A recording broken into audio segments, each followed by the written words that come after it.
It's pandemonium! Pandemonium everywhere you look for this tournament. Welcome back, everybody, to the Moose Wars Primal Dawn 2v2s. My name is Keg, and I'm joined by the one, the only, magnificent Mr. Hackle. How are you, my friend?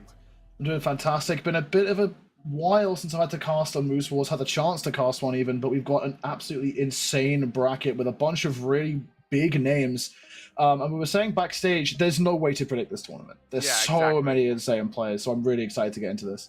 Dude, it's pandemonium any which way you look. I've been hearing the lore from all the production people, from you yourself. You're saying that everyone who has had dedicated teams have split up essentially, and they're restarting and trying out new combinations. And there's been some pretty crazy ones so far. Hackle, which one is the most wild to you going into this? Well, just one quick thing as well. We've got to keep in mind that it is a double elimination bracket using the new Challenger mode bracket. So if a team does get knocked out once, they have that second chance to play. And those teams, I think the first one I would like to speak about would be Megdi and Snowy, which is a pretty interesting one. Because these are two players that have been established for a while, names that have been around in the scene for quite a good amount of time, have never teamed before, and are two players that I wouldn't have really put on my list of people who I expected to team. While they're not exactly like polar opposites, Megdi is a very established ones player and has been sort of, I prefer to almost like a gatekeeper of high placements in ones. If you can't beat Megdi, you're not going to be able to get into those top placements. A bit less so these days, but still a very strong player, and has been teaming with Raydish for the longest time. Snowy, meanwhile, has been swapping around a couple of players here and there, but has been a big mainstay in the 2v2 space for a very long time, has a world champion title under his belt for the 2v2 game mode, so a very potent player. But I'm curious to see how these two players that have been sort of lost for a little bit in the game mode, we'll see how they shape up together. I mean, I could definitely see the philosophy of bringing a legendary 2v2 player like Snowy, but Megdi with that 1v1 prowess could definitely come in clutch in a lot of clutch situations. You bring things down to a final 1v1, even in those 2v2s, you have that extra oomph with Megdi. That just might be what you need for something like BCX down the line. For sure, absolutely. And we're going to have to see. I am curious how many of these fresh teams, like you say, are going to be going to the distance to make it to BCX, for example.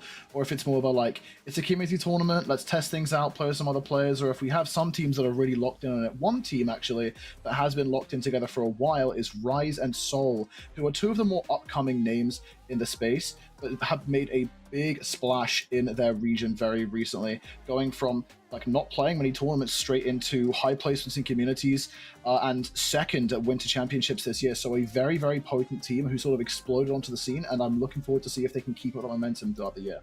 Now, Hackle, this is my first Brawlhalla broadcast of this year, and so you have a much bigger finger on the pulse than I do with a lot of these players. Do you think a team like Rise and Soul can make the distance and go to Grand Finals? I think they're definitely capable, for sure. It's a question of how they shape up against these new teams, because whenever teams shuffle around, there's always that mystery factor of how these new players are going to play together, how their team combos are going to work, what characters they're picking, and especially on the back of a pretty substantial meta shift, at least in the 2v2 space, after a lot of big nerfs in the most recent patch, a lot of teams are going to be picking some different things, I reckon, and so a team like Rise and Soul are going to have a bit more of an advantage going in with more synergy, more practice together, but we'll have to see how they shape up against maybe some bigger names.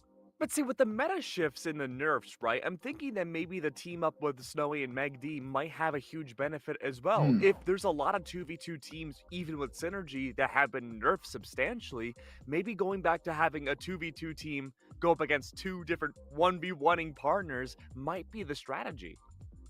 Yeah, I mean, the game mode itself is so full of nuance. There's so many micro interactions that come into play that will determine whether or not the game goes in your favor. And having a more aggressive player, a more supportive player has tended to be the format we see in a lot of teams. Think of Lores and Kaina, for example, where Kaina is sort of the premier #1 support player in the world. Kaina being an incredibly strong 1v1 player who is always there to execute. So they're kind of teams, good.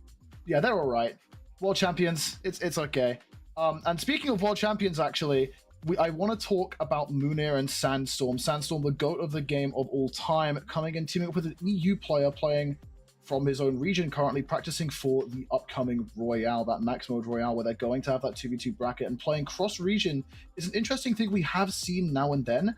Munir and Sandstorm, two players that I think would actually work relatively well together. Munir has shown a lot of flexibility in the game mode, has shown that he can be that aggressor, can be that more supportive player. Sandstorm has played with, obviously, Boomy, has had that massive set of accolades. More recently, not quite as successful in the 2v2 game mode, but still a very, very impressive player. So I'm curious to see how their practice is going to be going, because they're definitely treating this as practice, as a way to sort of get ready for max mode. And so I want to see if they can make the distance despite the obviously lag issues that Moon is going to be having. Yeah, I just wanted to get some clarification on that, Hackle. So, Sandstorm is not in Europe right now, right? No, no. So there will be some significant lag. Has there been any really big, like, let's say top 4 Grand Championship teams in 2v2s that have had such a big ping disparity? I mean, in an online tournament, we saw Godly occasionally playing in some Moose Wars tournaments, playing in the 2v2s. He was practicing with Zen before 2023 BCX, which he actually did go on to win BCX with Zen as a cross-region team, which we haven't seen in a long time, a lot of years. I think the most other notable one, like champion 2v2 cross-region team, had Haiku and someone else that I can't remember. But besides them, not really. We don't see many, like, big names making it into like the top 4 of cross-region play in tournaments, so it's interesting to see how that'll shape up again. So I guess it's safe to say, not to diminish Moonir in Sandstorm, but very likely we're not going to see them go into top 4, right? But it'll be tough. If there's a time for them to do it with all these big meta shifts happening, I guess this would be the tournament for it to happen. Absolutely, yeah. And I was saying before, there's so many stacked teams. We can only talk about a few, but there are so many big names. I mean, we're going to get into our predictions in a moment, and there's too many teams to be able to. Quite often, there are teams that you can say like are definitively. I see them winning this tournament. They're so hot off their most recent performance. They're doing so well, but with all these shifts around and all the like the want to compete in tournaments between majors, there's so many big teams going into this. It was so hard to bring a prediction going forward. Well, we're already talking about it. Let's get over to the predictions and see exactly what people are thinking going forward into this tournament. To be honest with you, I don't know who to expect. I like the bigger names. I think, you know, those always have a good chance of succeeding, but again, with so many substantial changes happening leading into this tournament, I'm really thinking now, Hackle, that it's going to be more of an unknown name that can just snipe its way to the top. You'll actually, I think, see in my predictions that I did put more of a smaller name in first place. But I suppose starting with mine, for third place, I put BalloonBoy and Raydish, who very accomplished players. Raydish previously teaming with Meg D, BalloonBoy teaming with Hideaway, and they, as far as I'm aware, are currently rank 1 on the North American 2v2 ladder.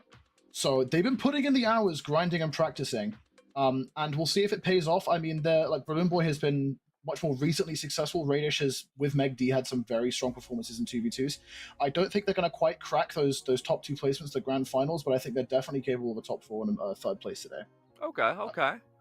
I mean, if that's second place, 3. Yeah, for second place, I've put Fakey and Shade, and I was saying backstage, Fakey's kind of a fan favorite for me. He's a incredibly strong player who is very young and very early to the scene. And Shade is someone who's also been very upcoming, more so in the 1v1 space, has been getting some decent placements in 2s, but Fakey is just such a strong player that I believe you could put him with practically anyone and he will still make it to the top. So I think him and Shade are still going to place incredibly well. I just think they're going to fall slightly short to my first place of Bunny and Moni Hala, who I wouldn't have expected to put in first myself today. But then I looked at the bracket when I got into the VC early and I was backstage and getting ready.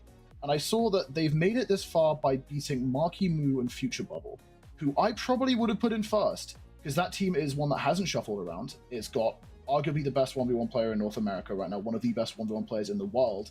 Incredible synergy because they've been teaming since the dawn of time, and them being a team is the whole reason Marckiemoo has a PC and has gone this far. So those two are inseparable, have so much synergy, play so well together, and they fell to Bunny and Moni Hala, who seem to be on a hot streak today. I'll have to see how they do, but I think they can definitely make it into that grand finals. I mean, it's hard to disagree with your predictions, Hackle. I think you've had yourself right on the money. Do want to throw you on the spot, though. Do you think there's a wild card pick that could still snipe that top spot? There's too many. There's really too many. I mean, there's some shocking world where somehow Sandstorm and Moonir just break through everyone with like a playstyle no one's expecting, because obviously them being cross-region, EU playstyles might differ to what the NA players are used to, or we have some smaller team that no one's really heard the name of just breaking in. We've seen a lot more of upstarts recently in 2v2, so it's definitely possible for sure. Absolutely, and I guess we'll go with my predictions too. I'm just a little old desk host, at least right now, so Hackle has the much more informed brain. I just look for names that are cool. I'll start with my number 3. I think it's going to be Simba and Lampy. if they're still in the tournament. Last I checked, they were in the lower bracket. They could have been eliminated in the last half hour or so, but I think it's a very good thing to see. I used to 2v2 with Simba way back when dinosaurs still played this game. Those players are oil now, deep in the ground, so probably not going to see a lot of them anymore, but Simba's still at it and has done super well over the last few years. I mean, yeah, that's kind of a much more old head pick, and it does, I think, I'm an old head. It does, unfortunately, I think, look like Simba and Lampy have been knocked out, which... Well, that's AI. That's not actually true. They get a second life. They have the totem of undying. I respect the confidence in that statement. Oh yeah, absolutely. Well, there goes my number 3 pick. How about number 2? I think it's gonna be Sandstorm Moonier. You know, I think the cross region, if there's a time now to have an opportunity to break apart teams that don't have the synergy yet, Ping, regardless, Sandstorm for the longest time was the Scythe Warrior. You could have Ping that has a 20-minute delay and still find success with the Scythe. I don't know what Sandstorm's been rocking this tournament, but regardless, I have faith in his skills enough to bring it pretty far.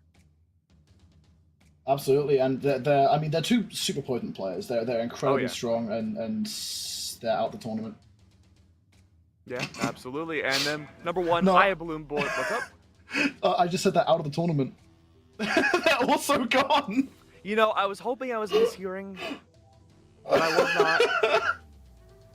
You know what? Let's go 3 for 3. Maybe my number 1 will be eliminated too. Is it BalloonBoy and Raydish? Are they still in this tournament? They're still in the tournament for sure. By a thread. I'm sure they're in the lower bracket. It's they're already 0-2 in the lower bracket right now, and yeah. Perfect. Okay, so we're pretty much 0 for 3 at this point. I mean, that's the host job, right? Is to be wrong. I'm here to highlight you, Hackle, but I mean, hey, maybe somehow there will be a miracle run and they'll get first place. Right. No, they are on the winner's side still. They're on the winner's side still. They're doing pretty good. I think of all the teams to put in first place, Balloon and Raydish are an incredibly strong pick to put there. I mean, they have so much experience in the game mode, and I mean, like I said, they're currently could have been topped off while they're playing in the tournament, but they were at least half an hour ago rank 1 in North America. So they're putting in the work for sure. I'd be so sad if in between the predictions and now if they lose their rank 1, but I guess anything could happen at this point. Well, those are our predictions. I believe we'll be continuing on to casting pretty soon. Any last words, Hackle, before we get into things? To everyone watching, get hyped. This is going to be an incredibly stacked and very fun tournament. Use the word pandemonium, I think, is just perfect way to describe this tournament. There's so much going on, so many teams to watch, and I think there's going to be some very big upsets coming in. Pandemonium for the Primal Dawn Moose Wars 2v2. We'll be back shortly for Top 12. Don't go anywhere. We'll be back very soon.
What's up, everybody? Welcome to Moose Wars Primal Dawn. Today is Saturday, which means we got a 2v2 bracket headed your way.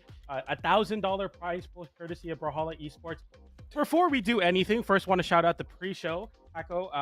Hackle doing a great job with it. It was really, really fun to watch Keg as well. First, some predictions up. Besides that, though, exclamation point bracket. Get informed. We're on Challenger mode now, so make sure to check that out. Make an account, link your Brawlhalla account. Do what you need to do to get involved on Challenger mode. I'm PJ the Puck, joined by Graffiti. Graffiti, how you feeling today? Hello, hello, hello. So yes, the tournament that we got going up, wow, I'm troubling my words a lot. Thank you so much for joining us in PJ. We got a very exciting tournament for y'all, and I'm very happy that y'all are joining us for a very, very exciting night of fighting games. I'm pretty sure the first match we should be having up right here should be Bunny and Moneyhalla versus Immaculate Rat in Whale Pro. And if I'm looking correctly, yeah, it looks like we got a lot of these players in the lobbies. Do you think we'll be seeing some standard character picks from all these players, or do you think we'll see any surprises? I assume Well Pro is going to be sticking to kind of the consistent stuff. I know Well Pro is somebody that likes to specialize in characters, and Immaculate Rat, longtime teammate with EXO, I believe. We're going to be seeing that versus Bunny and Moneyhalla, who have been locked in for the longest time with the Rayman and the Moogie, both of them sporting level 100 on that, and we'll look to see Well Pro on the Dusk. I'm really excited to see Dusk. You know, me as a Thor player, I'm kind of on the Orb train right now. I think Orb is a slightly slept on, especially in 2s. I want to see more Thor, but Dusk is also a really good pick. Of course, Spear is very helpful in 2v2s as a pickup option, as a disruption tool, and Orb in general is just incredibly consistent and a really great edge guarding tool. Side light, side air, the characters or weapon is going to be very, very good, especially with Macho Man, who's going to be doing a lot of damage for you and tanking on those stocks. So I'm excited to see this. You know, the red team obviously favored to win this one, but I think the blue team, with just the composition, could definitely make some things happen. I'm also looking at the character picks for Red Team, Moneyhalla, and Bunny. I gotta say, this is a very interesting team comp because I actually have a lot of expectations for it. We have Moogie, which when Moogie was released, a lot of people were kind of worried about how powerful Moogie would be, how difficult that character would be to fight, and especially how good he could be in 2s really came up as a conversation because you have a high defense and high attack Axe Legend, one of the most stable 2s picks ever that we're also seeing on screen is Ogrim, which is a high defense axe. There was a point in time where teams, if they were down a few games, they would swap to double Taros because that's high damage axe. So having high damage and high attack axe, plus just a Rayman, not a bad pick in the slightest, very solid in both game modes. I'm very curious to see how this team comp goes from Red Team, but I'm also really happy to talk about the Orb and Blue Team because Orb does get its love in singles, but we almost never see it in singles. Maybe Frydazole when he plays every once in a while, but that's only when he decides to take the game seriously because, you know, God love him, sometimes he's on to bigger and better things, but...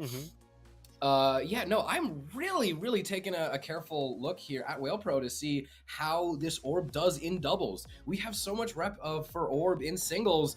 We don't really see it in doubles. My interest is peaked, to say the least. For sure, we're starting off here on Small Fortune of Lion, and the red team already start off with a very solid start in terms of the weapon. They have both of the weapons picked up here, and yeah, this is where I think it's kind of rough for Dust to get things going, especially in the early damages. Having the Orb versus Axe and Greatsword, you're going to get outranged in a lot of these spots, and it's already looking very tough for Immaculate Rat, who's getting sent off stage. Bunny goes for the cider, nice dodge through that to the soft platform, but so far the blue team taking so much abuse early on with that weapon advantage from the red team. Good start for the red team. It's also really funny seeing how Moneyhalla is using these signatures. It looks like Moogie is a bit more of a, a stage hazard tool in his mind, and as talented as he is a greatsword. It's really funny seeing him just let 4 D6 consecutive rip, and does it seem to be working? I mean, he's got to save his friend off the side. Bunny's having a hard time recover. Now it is up to Whale Pro to try and make it back. No, they cannot. Our first stock of the evening is actually going to be a double at the hands of Red Team, getting a slight lead here. Yeah, and this is kind of like the snowball effect that the red team will definitely have. Moneyhalla playing the Amugi has so much range and so much damage output. Bunny being one of the best and most creative edge guarders in Brawlhalla right now. It's definitely dire straits for the blue team, but they're definitely going to fight back here. Moneyhalla landing with a downer, gets the N-Sig, but Immaculate Rat finding the KO over onto Bunny, and now this 2v1 sets up for Immaculate Rat to try to go off stage. Well Pro doesn't either with a weapon toss. Picking up an orb here, looking to get that side light side air or side air in general on Moneyhalla. Moneyhalla not giving it to it easily, and all of a sudden it's looking pretty tough for the blue team to get back in this one. They find the KO on Moneyhalla though, and we're equalizing stocks, but not quite the damage yet. I would be very, very careful as to how Whale Pro plays the next few minutes of gameplay, because Spear, having that Nair is a good touch me not, and Orb, I mean, you can play Orb very well, but doesn't matter how well you play it, that Dare is going to send you straight to the nether. Also touching down on last stocks. Yeah, this is a little concerning for blue team. I think Money and Bunny have, I think, yet to spend a single second unarmed. Even when they do get the stocks taken out, they do respond and they pick up weapons very quickly. We're starting to see Rat spend quite a bit of time unarmed, but maybe it was intentional. Maybe they're making some pretty good use of it, or maybe they're going to overcommit off stage, leave Whale Pro in a 2v1, which, I mean, I gotta be honest, he does one hell of a job getting that side sig, revoking that stock from Money Hollow, but still a 2v1, not a place you want to be in. Is this not a good way to set the tone? Or is it? Is this a decent way to set the tone for the set? If you're able to, you know, make this 2v1 difficult, maybe you can make something work. I like the aggression there from Whale Pro, even with Bunny picking up a weapon, realizing like you don't necessarily as the red team want to get the team damage, so Money Hollow is gonna have to just eat the side light into down, but that's gonna be a very easy conversion. And that down sig for Money Hollow found so much mileage. Using that as a slide charge to get off of platforms and land downwards has been so crucial, and that sends out a terrible horizontal angle for the blue team to recover, and Bunny's able to close out edge guards with it. We'll see it here in the replay on the second stock. Coming up here. Yeah, so both of them get sent off stage because of a down stick from Money Hollow. Bunny's able to cover low with the gauntlets, and Money Hollow covers right above the wall. Really, really smart stuff from the red team. Just shows like the potency of following up off of your teammates' signatures that send at bad angles. Red team looking very, very solid. Well Pro with a sign of light on the orb, though. I have to keep rooting for the orb team as an orb player myself, so we'll see if they can do it on the blue team here. And as someone who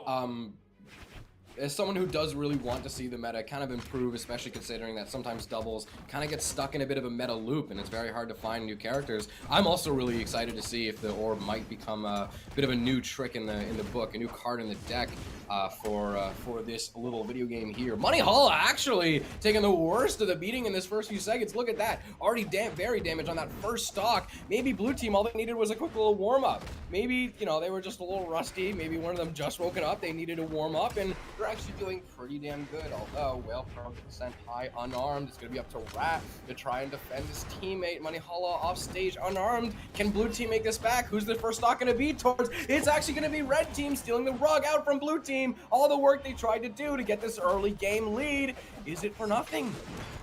It's going to be tough here. Bunny has a very, very bad offstage situation. We see there Well Pro, instead of going out for that KO onto Bunny, going to assist the teammate. And we get a trade out there from Immaculate Rat. So the red team having Bunny holding the stocks here. Very, very important. If Bunny Hall hit that Nair, that would have been a 0 to KO. Bunny could have ground pounded into down air again, true confirm. Very, very scary offstage play, especially when Bunny Hall has the axe online. The Immaculate Rat throwing out some moves here, or sorry, Well Pro actually throwing out some moves here on the spear. Money Hollow flips it with a GC side light. Very scary juggle, and the blue team cannot land. The sweat beats coming out. I'm sweating graffiti. They can't land. They land. They take so much damage. Money Hollow stuck in the corner here and goes for another down sig. It connects a side sig onto Bunny. Will take out Bunny's first stock though, so a chance for the blue team. But Money Hollow with the anti-air end sig gets a connection, gets a KO. The red team looking so potent on the Amugi pick. God, that exit was so smart, dodging one attack while placing his own against an unsuspecting opponent. Currently, red team had a bit of a lead, but still blue team with how they've been doing lately. If they get Money Hollow stock, hopefully they might be able to capitalize on the 2v1 on Bunny, but that's even if Money lets them take the stock away with, you know, having such a disjointed greatsword with such a high defense legend. Maybe they're able to chew their way through it. Maybe they were able to make the stock lead a bit less intimidating to look at, but also at the same time, counterpoint, actually, maybe Bunny is able to make this a bit difficult for them. Bunny was just running around waiting for sidelights. I think Bunny's doing a little bit of trolling. Bunny's only thrown out sidelights in the past minute. It was crazy that Bunny was doing that in a 2v1. Like, I'm not trapped here with you, you're trapped here with me. Like, I am the threat that you need to worry about. I don't care what you think you can do. I'm Bunny. I'm going to play aggressive no matter what. And now the double axe on the red team. Of course, Money Hollow on the last stock, but Bunny going for the down air there, didn't find it. Sweat beats, but makes it back to the wall. And now a 2v1 for Immaculate Rat makes this impossible as the red team find the conversion into Bunny's axe recovery to close out that one. And Money Hollow kind of swapping roles a little bit there with Bunny, taking a brunt of the damage, but also confirming a lot of those KOs, using signatures, using that axe, or the recovery on the Ice Pop Greatsword. So it's really cool to see the red team kind of, even in these earlier parts of the set, adapting a little bit, changing the game plan accordingly. Oh, there it was. All the damage. It's really cool. I'm very sorry to interrupt you, but that one, I think it was the Axe Ensig from Money Hollow was so smart, because I forget who was placed where, but one teammate was grounded, ready to attack Money Hollow, but instead uses that Ensig to place the character above the ground, out of the way of grounded attacks, and still able to hit an airborne opponent while that was unprepared for it. It was actually really excellent decision making.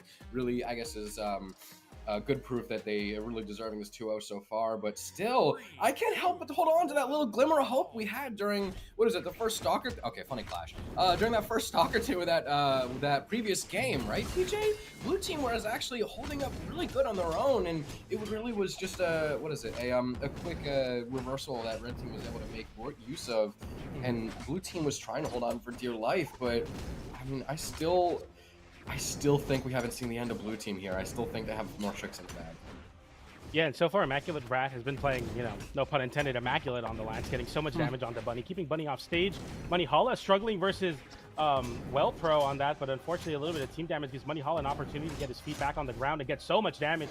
I like that from Money Hala, getting the 2-hit piece, realizing Bunny's going to send an opponent your way, go for the downer. Didn't connect, but I like the idea, and that's going to be a double KO, I believe, going over to the side of the red team. No, just 1 KO per piece, but still really, really good stuff. The red team starting the juggles immediately with that short window of opportunity in that 2v1, while Well Pro is still coming back with their sidekick. But nonetheless, the red team, I mean, we're talking a lot about the blue team and our high hopes for it, but the only thing high going on for the blue team is how high they're getting juggled by these axes. They cannot land. Immaculate Rat loses the stock recovery into the chase dodge ground pound from Money Hala. Electricity from the Imugi. I mean, I don't know. Is it too much to say he's cooking with the Imugi? But right now, it's looking terrible for the blue team.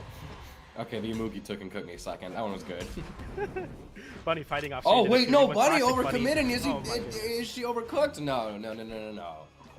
No, we're not burning the food. Nothing's overcooked. Right. Bunny doesn't overcommit. She's able to make it back to stage, and able to continue this sandwich that they have blue team in the middle of. Stocks are 5-2. No, I need to repeat that. 5-2. Although they could be looking 4-2. A bit of Caster's Curse, maybe a bit of in favor of blue team. Some of the people that I really want to make sure we pay attention to are Money Hala and Rat, because both of those are starting to dip into red, and you know that could sway the pace of the game depending on who gets knocked out first. But Rat was on bracket stock, and what was Money doing? That had to have been a bit of trolling. This has okay. I think we're just having fun. I think they're getting a little brave. I think they're just having fun. Money Hala is just getting the anger out of all this greatsword nerfs, saying, you know what, no matter the nerfs, no matter the state, I'm going to hit a 30-piece string on the stream anyway. Bunny, don't dodge, so I can make the weapon look even more OP. Cool to see that. Bunny slide charge Ensig just for the fun of it. And that's the red team taking it in style. 4 stocks, 3-0 moving forward. Money Hala looking really, really dangerous in the bracket. Okay, that Ensig was actually a really cool way to close out the game. But one thing that I do want to say is, first game, bit of a tough game, but hopefully that was, you know, just a bit of a, what is it? They needed a bit of a warm up. Second game was actually looking like blue team had some insane potential. Like you said, I'm gonna be unapologetic, pun intended, immaculate. I'm cringe, but I'm free. That was some pretty great gameplay. But so still, that's kind of what made that third game so much more tough to watch. That it was. Maybe not a blowout, but it was still just so suffocating for that blue team. That red team was just able to over-adapt to anything that blue team was able to try and find only a little bit of success with in game 2. So, bit of a sour note to end that on, but hey, Bunny and Money Hala, they are, I mean, are they going to this tournament clip farming? They definitely have the skills to do it, and they are so fun to watch. Very happy that we get to see them a bit later on in top 8, but right now we still got a bit more ways to go before we get on to top 8. The next team that we have coming up to the chopping block, this is going to be Meg D and Snowy. That is going to be a list of scary names, and going up against them is a list of also pretty scary names, but one that peaks a bit of an eyebrow. This is going to be Hexo and Guichibo, PJ. Oh, nice. Yeah, so I was looking over on the Challenger Mode League ! Bracket if you follow along. I'm trying to figure out who the team was. But yeah, it's Hexo and Guichibu versus Megdi and Snowy. So Megdi and Raydish aren't teaming together this tournament. We're going to be seeing kind of a blast from the past with Megdi and Snowy versus Guichibu. Hexo, a team that I don't know if I've seen very often, but nonetheless, I'm excited to see how they work out here. Megdi Snowy should be really exciting as well. all in all, a very, very interesting match. Of course, the winner of this will move on to top 8 to fight Bunny and Money Holla. So I just realized Bunny and Money kind of rhyme. I wonder if that's part of the reason they team. But nonetheless, they probably just team because they're both very good players. I maybe a little bit too much whimsy coming from my side there. But McD Snowy, Guichibu Hexo, interesting match. I don't know who really is going to be favored here. I haven't seen Guichibu and Hexo in a bit, I believe. So nonetheless, I'm excited to get into this one. Should be good. I've seen Guichibu and Hexo play a little bit, not too much, but definitely a little bit. Especially now that Hexo is kind of really starting to find their footing, and has Guichibu, someone who's actually, I mean, even if it doesn't feel like it, has kind of been around for a bit of a minute. Is a part a bit of a newer wave, but if you look back about like a year or two ago, he's still been a pretty decent presence in the scene. So definitely having Guichibu by your side is going to be quite a tool in the kit. But still, it's also really fun seeing Hexo kind of just start to find his footing and really start to get how this whole being good at the game thing works, and see how Hexo improves through time and time again. And the guy only gets better with each new day, and that's something that's so fun to see, especially with this team, because if I remember correctly, their character picks, especially in doubles, aren't, you know, super popular picks. They're not picks that you're constantly, you know, ready to counter, not picks that you're just kind of your mind is numb to seeing in ranked. They do have a very interesting team. They do have, we can see it even here. Hexo on a Nyx and Guichibu on a Queen Nai. So there is a part of me that does really like this. Queen Nai, I think, has been underrated a bit in twos for a little bit. You have high defense spear. I think that has had a lot of potential in doubles for a very long time, so I quite like seeing Queen Nai in doubles. But this Nyx is also very interesting. That doesn't, she doesn't rear her head around the corner too often, so their character picks, I mean, you can tell it probably definitely it took a bit of work to get them to work together and try and get them to where the rest of the meta is. So there is a bit of the odds stacked against them, especially considering they're staring down two horrifying doubles players, not only on their own, Meg D and Snowy. Snowy, I think, being a BCX champion in doubles, is he not? And Meg D just being such a long-standing member of the highest caliber of doubles gameplay. So there is a lot of work Guichibu and Hexo have to do to make this work and really prove their point. But if we know Guichibu, we know that sometimes they play best when the odds are against their favor. They are, pun intended, considering Lin Fei, they are an explosive little guy. Yeah, absolutely. Remembering now, Guichibu and Hexo was a team that started off at the offseason last year, and they actually got 7th at Winter Championship 2025, this last official that was played. So yeah, I barely remember them as the Scythe and the Guichibu, who definitely leads into the Queen Nai aspects, a lot of signatures, and Hexo as well, getting that side stick onto McD, flips it into Guichibu's signature, realizing that will KO. Yeah, they can actually get so much mileage off of Guichibu's signatures. It's something you have to be so careful of if you're the red team. His gameplay is so unpredictable. You have characters that are rarely played in doubles, and yet they're still able to get so much damage, even if some of it is team damage. It's so unpredictable. It's moving so fast. Yeah, this team comp is something that you run into a lot when you're climbing the rank ladder, but not something that you would really think can scale well into professional play here in Brawlhalla. But instead, they actually find a lot, and using, you know, the really strong tools they have can definitely make some pretty cool stocks, or I guess cool for us to watch, not cool for the red team, but the red team finding some cool here as they have the stage to the blue team. Guichibu having to land high, doesn't get hit by that end light or that recovery for Meg D, so Guichibu's happy to land back. Hexo getting to blaster 3-piece there, down air into GC, down light into side air for some nice damage. Meg D getting the pogo though, Snowy with the down air, and Hexo unable to make it back. Guichibu cannot give the chase dodges. Snowy knocks Guichibu away, and Guichibu in a bad spot having to land versus the red team. The gauntlets, the cannon, it's too much recovery off of the side air. Now Guichibu sweat beats again, hasn't landed in the last 15 seconds. Finally does make it back, but after taking so much damage, thankfully Queen Nai, having a lot of defense, so it's not too bad. Do you know what I like to compare Snowy to? What is it? I like to compare Snowy to like a seasonal fruit, where fruit. Yeah, he's absolutely insane at the game, but sometimes he needs a break. Sometimes he's not. Sometimes he's not freshest in season. Sometimes you gotta wait a second for him to ripen up, and only then is he at his best.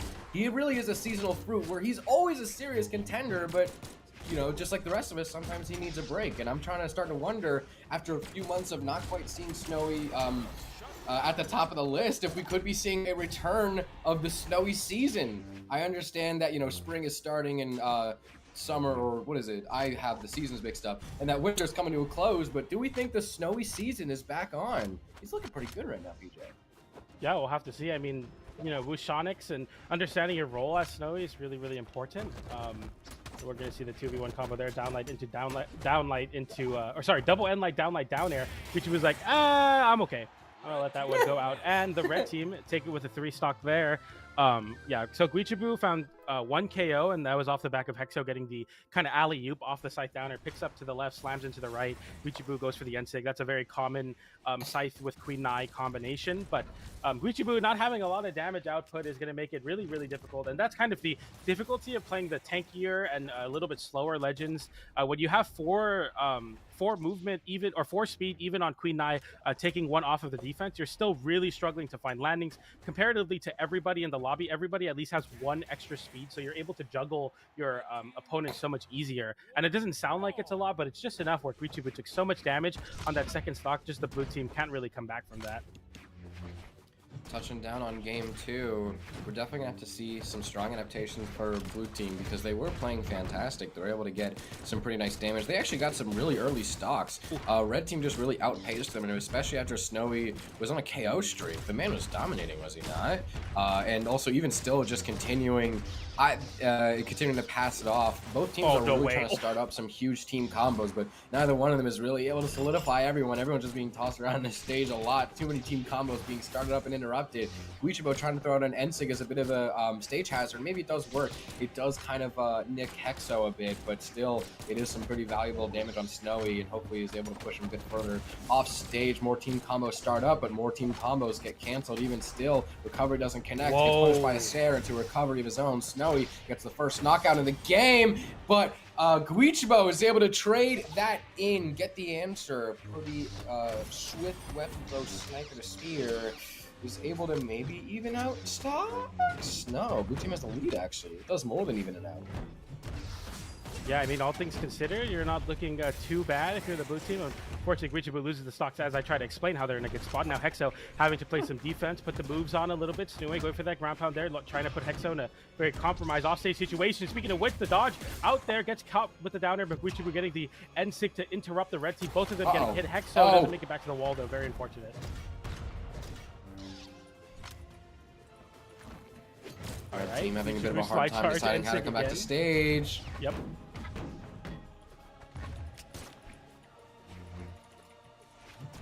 Alright. Yeah, and Snowy trying to get some space, get those juggle going. MegD kind of playing on the defensive here, letting Snowy take up that space with that disjoint on that cannon there, so you're a lot safer. Nice conversion off of the side air there, and then Snowy getting the N-Stick from MegD. Guichibu now in a bad spot, getting hit with a weapon toss. Snowy, no dodge, BJ! This doesn't make it back, even afterwards. Doesn't even need the ground pound, and now another 2v1 comes out as the red team are playing very, very well. They're getting a lot of these really cool team combos. We're going to see this in the replay here. My favorite combo I saw was the Spear Cider from MegD into Snowy, picking up with a sidelight into recovery. Really fast, high octane from coast to coast. Thank you, production. Oh, there it was. We get it there, and it's really, really clean. Like, stuff like that shows me that the red team is so locked in. They're so ready to go. Even in spots where MegD's in disadvantage, still having that killer instinct to say, I can find a KO here, and I can take stocks even when my teammate's off stage. Really, really smart play from the red team. So, red team, it seems they're focusing... Hexo pretty strong, because if we look at some of these stats for Hexo is not able to really put out... Actually, no, the stats are pretty similar, but still there is a bit of an uneven split between how Hexo and Guichibu are both able to size up in this game. Snowy dealing the brunt of the damage with this cannon, really putting himself forward, and MegD playing a good supportive role that he does usually play in bubbles, playing that defense, playing that stable platform. If Snowy needs to step back, give himself some breathing room, reset a bit to neutral, even though neutral is pretty rare in doubles, MegD is able to be that I'm just finding new ways to say support. But over on the right side of the screen, the numbers look very different for comparing Hexo and Guichibu. Hexo is not really quite able to find a lot of damage, at least not as much as Guichibu. And they're both really kind of trying to throw themselves into the game. They're both trying to play a bit aggressive. And it looks like they're just targeting Hexo really, really tough. So we needed a second to get back into the game. We needed to take a deep breath. We needed to discuss our next plans forward. And now we needed a second to discuss our next plans forward. We needed a second to get back in the next game. Let's hope Hexo has the solution to this little math problem here. How do you keep your stocks from being subtracted when you want to hold on to them as long as possible? Because right now, it looks like you're being targeted pretty hard, buddy. We got to see you stay alive. Can you stay alive for me, dude? Something I'm also noticing from the blue team is they get really good like 2v2 on 2v2 team combos, but in a lot of situations where the red team can find snappy KOs like that side air into side light recovery you saw the last game, the blue team just doesn't have that option, being on weapons that take a little bit longer to get cooking. Hexo, especially on the scythe and the blasters, needs a lot of time vertically there. Speaking of which, though, getting a snappy combo, Meg D trading out that KO immediately with that end signal. Guichibu gonna respect the Meg D in the corner, both of them allowing their teammates to get back to the stage. And Snowy, I like that, going to where Meg D was in the corner and then fighting out of the corner for Meg D, so Meg D doesn't have to face check all that damage. Really, really smart stuff, realizing, hey, I'm, early on in my stock, I can afford to take some damage. Guichibu going for the double downer there. Hexo avoiding that nair. No, recovery gets hit there, but the weapon toss from Guichibu keeps Meg D in place. No conversions. Everyone makes it back. Red team taking a lot of damage for it, and that's going to be Meg D losing the stock. The End Light interrupts Hexo's downer, though, so Snowy is in a spot where you actually make it back to the stage, and the End hits your own teammate. Hexo without a weapon, Guichibu without a weapon as well. The red team having the weapon advantage now. End Light, no KO, no ground pound. We do see Hexo play a lot more smart. You can see him. Oh, it does cost him though. It's really tough to see, but still, there is still a little glimmer of hope here. PJ, Hexo is starting to play this last game so much more smart than they have the past few games. One instance I can think of was when they used the scythe D-Sig as a touch me not, and they didn't get punished for it. It actually, I think that D-Sig led to a KO, if not it was some pretty hefty damage. And also Hexo is playing a lot more careful when they know that their stock is at risk of being revoked for them. They step back, they let Guichibu do the brunt of the work. As you can see, Gui is able to, while still having all three stocks to their name, although that might change soon, a bit of cast is cursed, but still, while still having all three stocks to their name, Hexo was able to step back and say, all right, you got this. I need to extend my stock. You can notice there's been times Hexo has just been jumping off stage unarmed without a weapon, trying to space himself out, trying to distance himself from the chaos. Gui now touching down on the second stock, and Hexo is starting to play a bit more careful. A bit of team combo is going to make that a bit difficult. You can see him jumping away from those nairs and only stepping in the end light, but knows to wait a little bit. Gui gets punished. Hexo's playing so smart right now, but doesn't lead him into anything. Yeah, this is a really, really tough spot for Hexo to be in, because you want to save your teammate, but also if you lose your stock, it sets up Guichibu into an almost impossible 2v1 situation, even on a legend like Queen 9 with a lot of damage, but that's going to find a KO. Snowy gets a downlight into the nair, but Guichibu should just take it here, finds the dodge with the signature, and that's going to be Guichibu taking it with a down sig there on the guitars. 660 damage from Guichibu, 398 on Hexo. A lot more symbiosis for sure from the blue team there. I was talking about how I want to see them getting those KOs a lot earlier with those very clean confirms, and there we saw it on the first stock, even there getting the I don't know what sent into the recovery, but Guichibu ended it with a recovery. Those like very fast and clean conversions to find KOs at KO percent, very, very important in terms of like keeping yourself healthy and keeping yourself in advantage state, especially because you want to get those 2v1 mismatches even when you're still fighting both players. So good stuff from the blue team. A change of pace, maybe a change of vibe and mood for them. We got Hexo restarting that before the last game. Maybe that restart's all you needed. We get into game number 4 now. Blue team, reverse 3-0, potentially incoming. I'm getting giddy, PJ. This is so exciting to see. Another bit of smart decision making we see from Hexo was when Gui was letting that side sig rip. Hexo was waiting on the blaster's down signature and protecting that space around Gui. So if someone tried to punish him, then what is it? They would probably fall victim into that D-Sig. Unfortunately, charging that D-Sig did cost him, but you do see the vision. And I'm actually really, really excited to see that Hexo, like you said, not only fixing some tech issues on their end, but also just starting to play so much more smart, making such better decisions. And Gui's stock tanking is looking up pretty dang nice as per usual, although that stock tanking might kind of start to fall under jeopardy now that we might have, maybe pulled a bit too much attention to it, PJ. I'm really excited for blue team, but I'm not trying to get too excited just yet. Oh, Hexo getting hit with 2 of the gauntlet. Oh, the gauntlet weapon tosses, and then the charged up one into Meg D, sidelight into recovery. Snowy, a little bit of disrespect. Hold these gauntlets for me for a second here. I know you can't put them on, but you'll hold them on your face, and that's going to be the red team taking some pretty crazy stocks at that.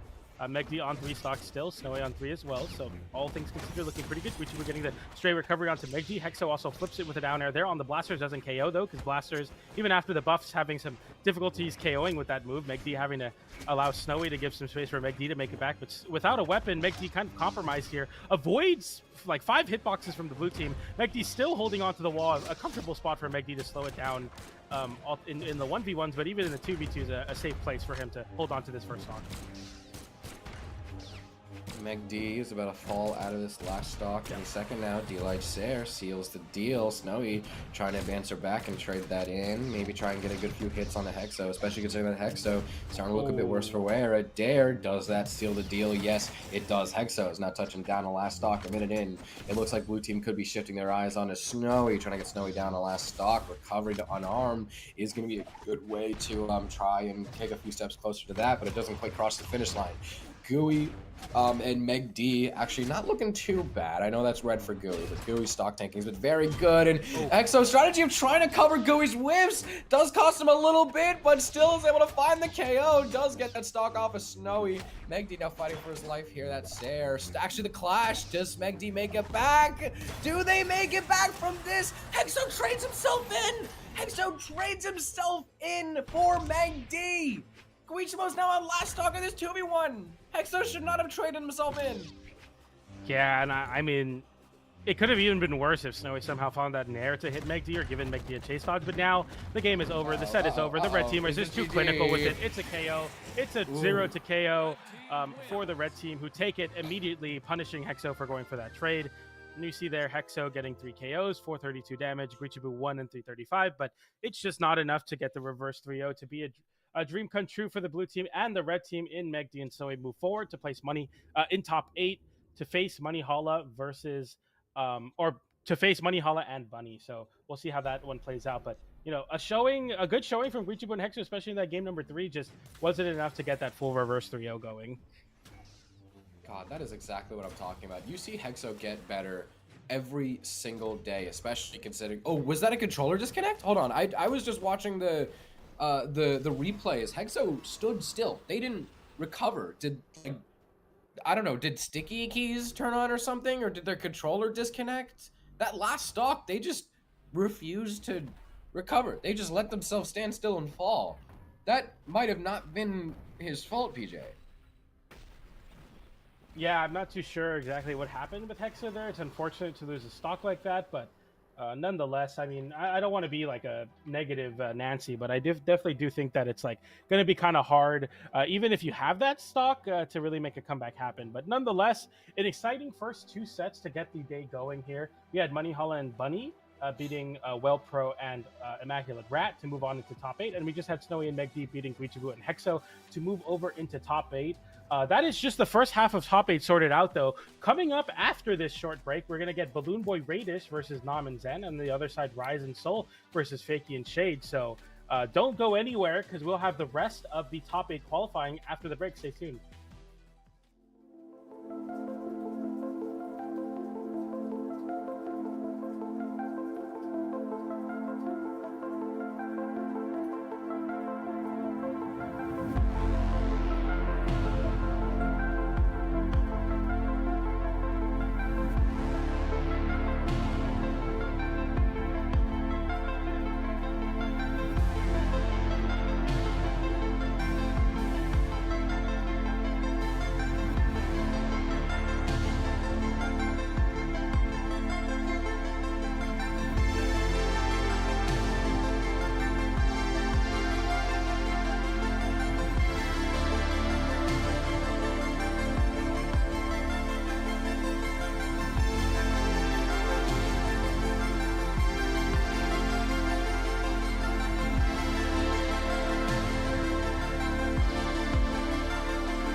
Oh, hello. Hello, hello, hello! Welcome back, everybody, to Moose Wars Primal Dawn. We have just had two very, very exciting and pretty dang interesting sets happen right in front of our very eyes. We are going to be continuing on with winners quarterfinals. My name is Graffiti, and with me I am joined by the wonderful, the ever so fascinating, the very, very fantastical PJ the Puff. Hey, what's up? Throughout all of your great introduction to me, my Discord left the call and I started freaking out. I'm like, well, hopefully it puts me back in before you pass it off to me. But we made it. We got on the good line for that, so we're happy to be here. And I'm very happy to be here for the next match. We got BalloonBoy and Raydish versus Nom and Zen. Nom and Zen, an interesting team. I know Graffiti was pointing out, like, is that a name swap? Who is Nom? Nom, a player that has been around for some officials, but hasn't quite breached into the upper echelon of play yet to make a top 8. Hopefully going to be making a top 8 off the back of Zen here, or maybe Zen off the back of Nom. We're yet to see. We also got BalloonBoy and Raydish, the number 2 seed of the tournament, playing into the matchup. So it's going to be pretty interesting to see if they're able to do it. BalloonBoy, of course, winning the a lot of recent events off the back of some really strong blaster buffs as well. So we got BalloonBoy blasters coming back, some Diana play, but we'll see what we see in the 2v2s. I'm excited to be here for the rest of Moose Wars Primal Dawn top 8 qualifying matches. Yes, sir. We got the players getting ready. We'll be ready to go just any second now. Everyone's just finalizing their picks, getting everything ready, making sure no controllers are no wires are loose. Controllers are good to go if we need them to be. But yeah, just like you said, Balloon and Raydish. Pretty interesting team. Two players who are at the the top of the upper echelon. What else can we say? The very highest of the highest in North American doubles. Maybe just more than North American in general. Two very fantastical players. Players who just press buttons beautifully. Zen also joining them, but not on a team. On a team with Nom, and that's going to be very interesting to see. Just like you said, for our first game, we are going to be running. We kind of begged them to do this, and by we, I mean me. I was the only one in VC saying, please run Quad Priya. Our first game in this set looks like it is most likely going to be Quad Priya, unless this is a button check, which doesn't really happen online. We're going to be going Quad Priya.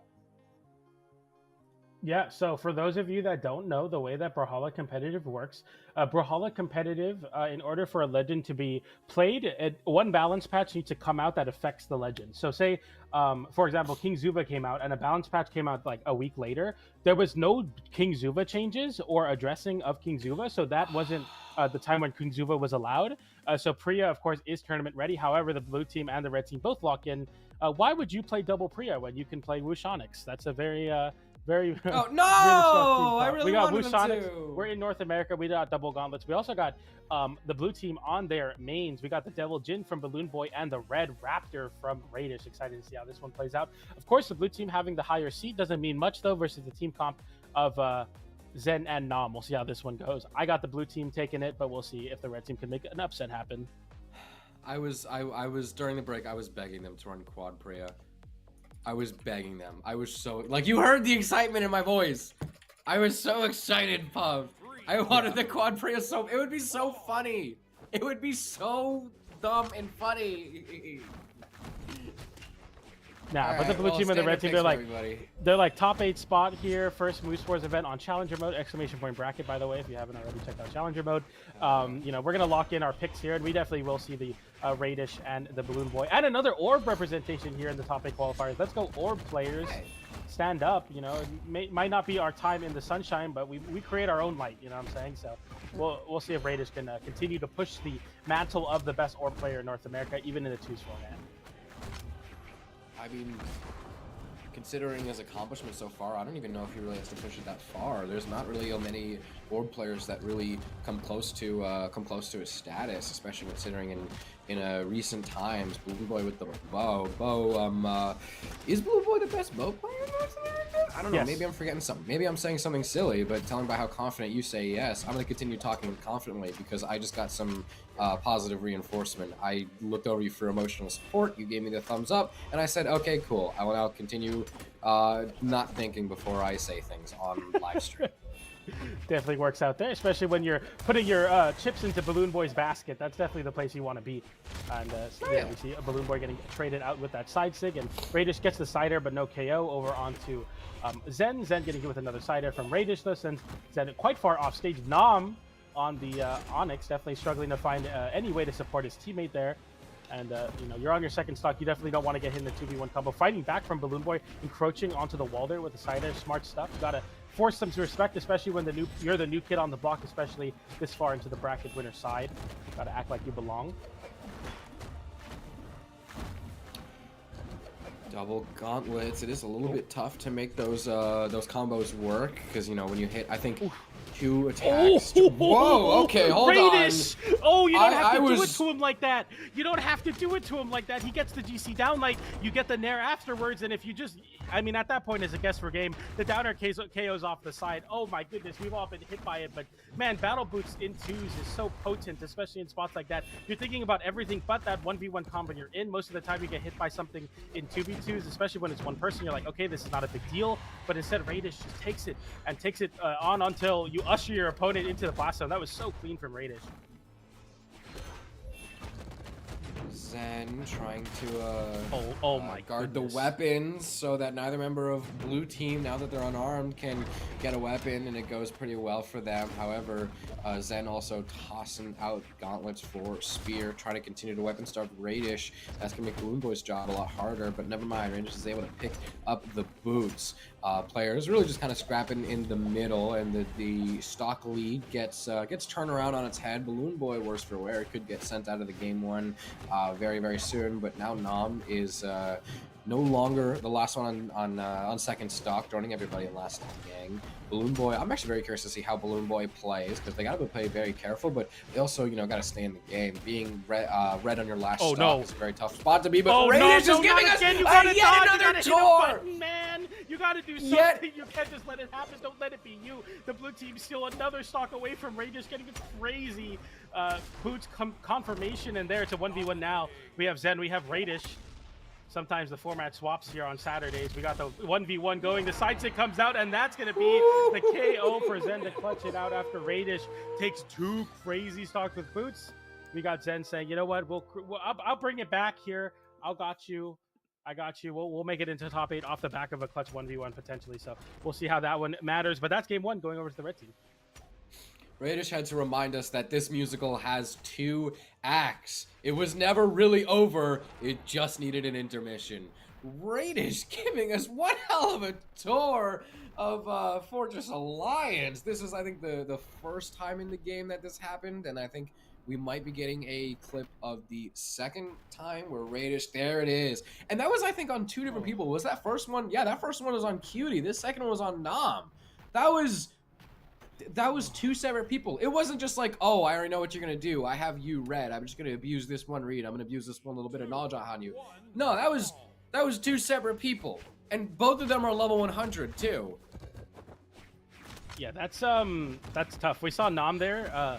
I feel like it's kind of like one of those bell curves where it's like early on you don't press a button because you think you're like good, or because you're not, you know, very good at the game. In the middle you dodge, and then at the end when you get really good at games you stop hitting buttons. But there you definitely have to like dodge or something, because if you just try to jump away like Nam did there, the downer has so much horizontal coverage and vertical coverage. It's just like super scary.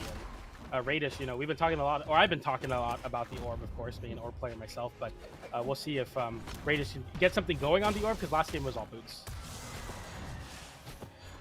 BalloonBoy taking that first stock. Nam, first one down to second stock. Looks like blue team is kind of starting to learn their lesson, because maybe that last team was a bit too close for comfort when Nam was extending stocks pretty far. If you remember, Nam was the last one on second stock, and now they're the first one on second. So they're definitely trying to search up the strategy. Even though they did win the last one, they're not trying to have it too close.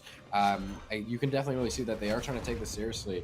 They're not trying to troll around too much. They don't want to give blue team any space that they don't have to. And they're also able to get Zen out of the first stocks. Blue team are going to be losing their stocks any second now, especially considering that they dropped that team combo. Raydish is the first one to fall. BalloonBoy gets caught in the middle of the sandwich, but red team can't get anything to fully commit to. And why was Nam just jumping around? They were clashed. They ran out of options, and they almost fell off the stage. I was so worried that Nam was going to ST. I'm so serious. I was actually kind of stressed watching that. Zen is moving the fastest I've maybe ever seen Zen move. Zen's getting hits. even off of hitting his own teammate, he's getting chase dodges forward. He's trying to get movement going there, but finally the movement gets stifled by BalloonBoy, getting a side 6, sending very low downwards, and goes for the nair onto Zen there. Didn't need to even hit it. Sweatbeats come out, and BalloonBoy getting a side stick as well. And this is the blue team that I expected to see. Both of them having a stock lead, looking so solid. Should be easy to take this game. That spot dodge didn't last long enough. Yeah. Raydish and BalloonBoy still on second stock. BalloonBoy actually not looking too bad. Definitely kind of slowly dipping into red, but that's really only the hands of chip damage. Red team is yet to really find any huge commits, any huge stocks, although now they're in the 2v1. Maybe this is what they're waiting for. Maybe they're not willing to you know, show all their cards. Maybe they're not willing to completely throw themselves into the fray. They're waiting for these 2v1s to fully capitalize on. Now that Raydish is also playing a bit more defensively, maybe that's enough of a 2v1 for them. We're looking at that stock off of BalloonBoy, bring everyone down to last stocks. Blue team, now that the stock lead has been turned into a damage lead, which is a better problem to have, it's still a problem. So they're definitely have a bit of work to do. Red team, not looking too good for them. They're just waiting to capitalize on these 2v1s, but they're not getting them enough. They're not getting the 2v1s enough. They don't have enough doors to open. Yeah, that was a crazy showing from the blue team, especially BalloonBoy getting the 6 KOs, gets the ace, the sweep, whatever you want to call it.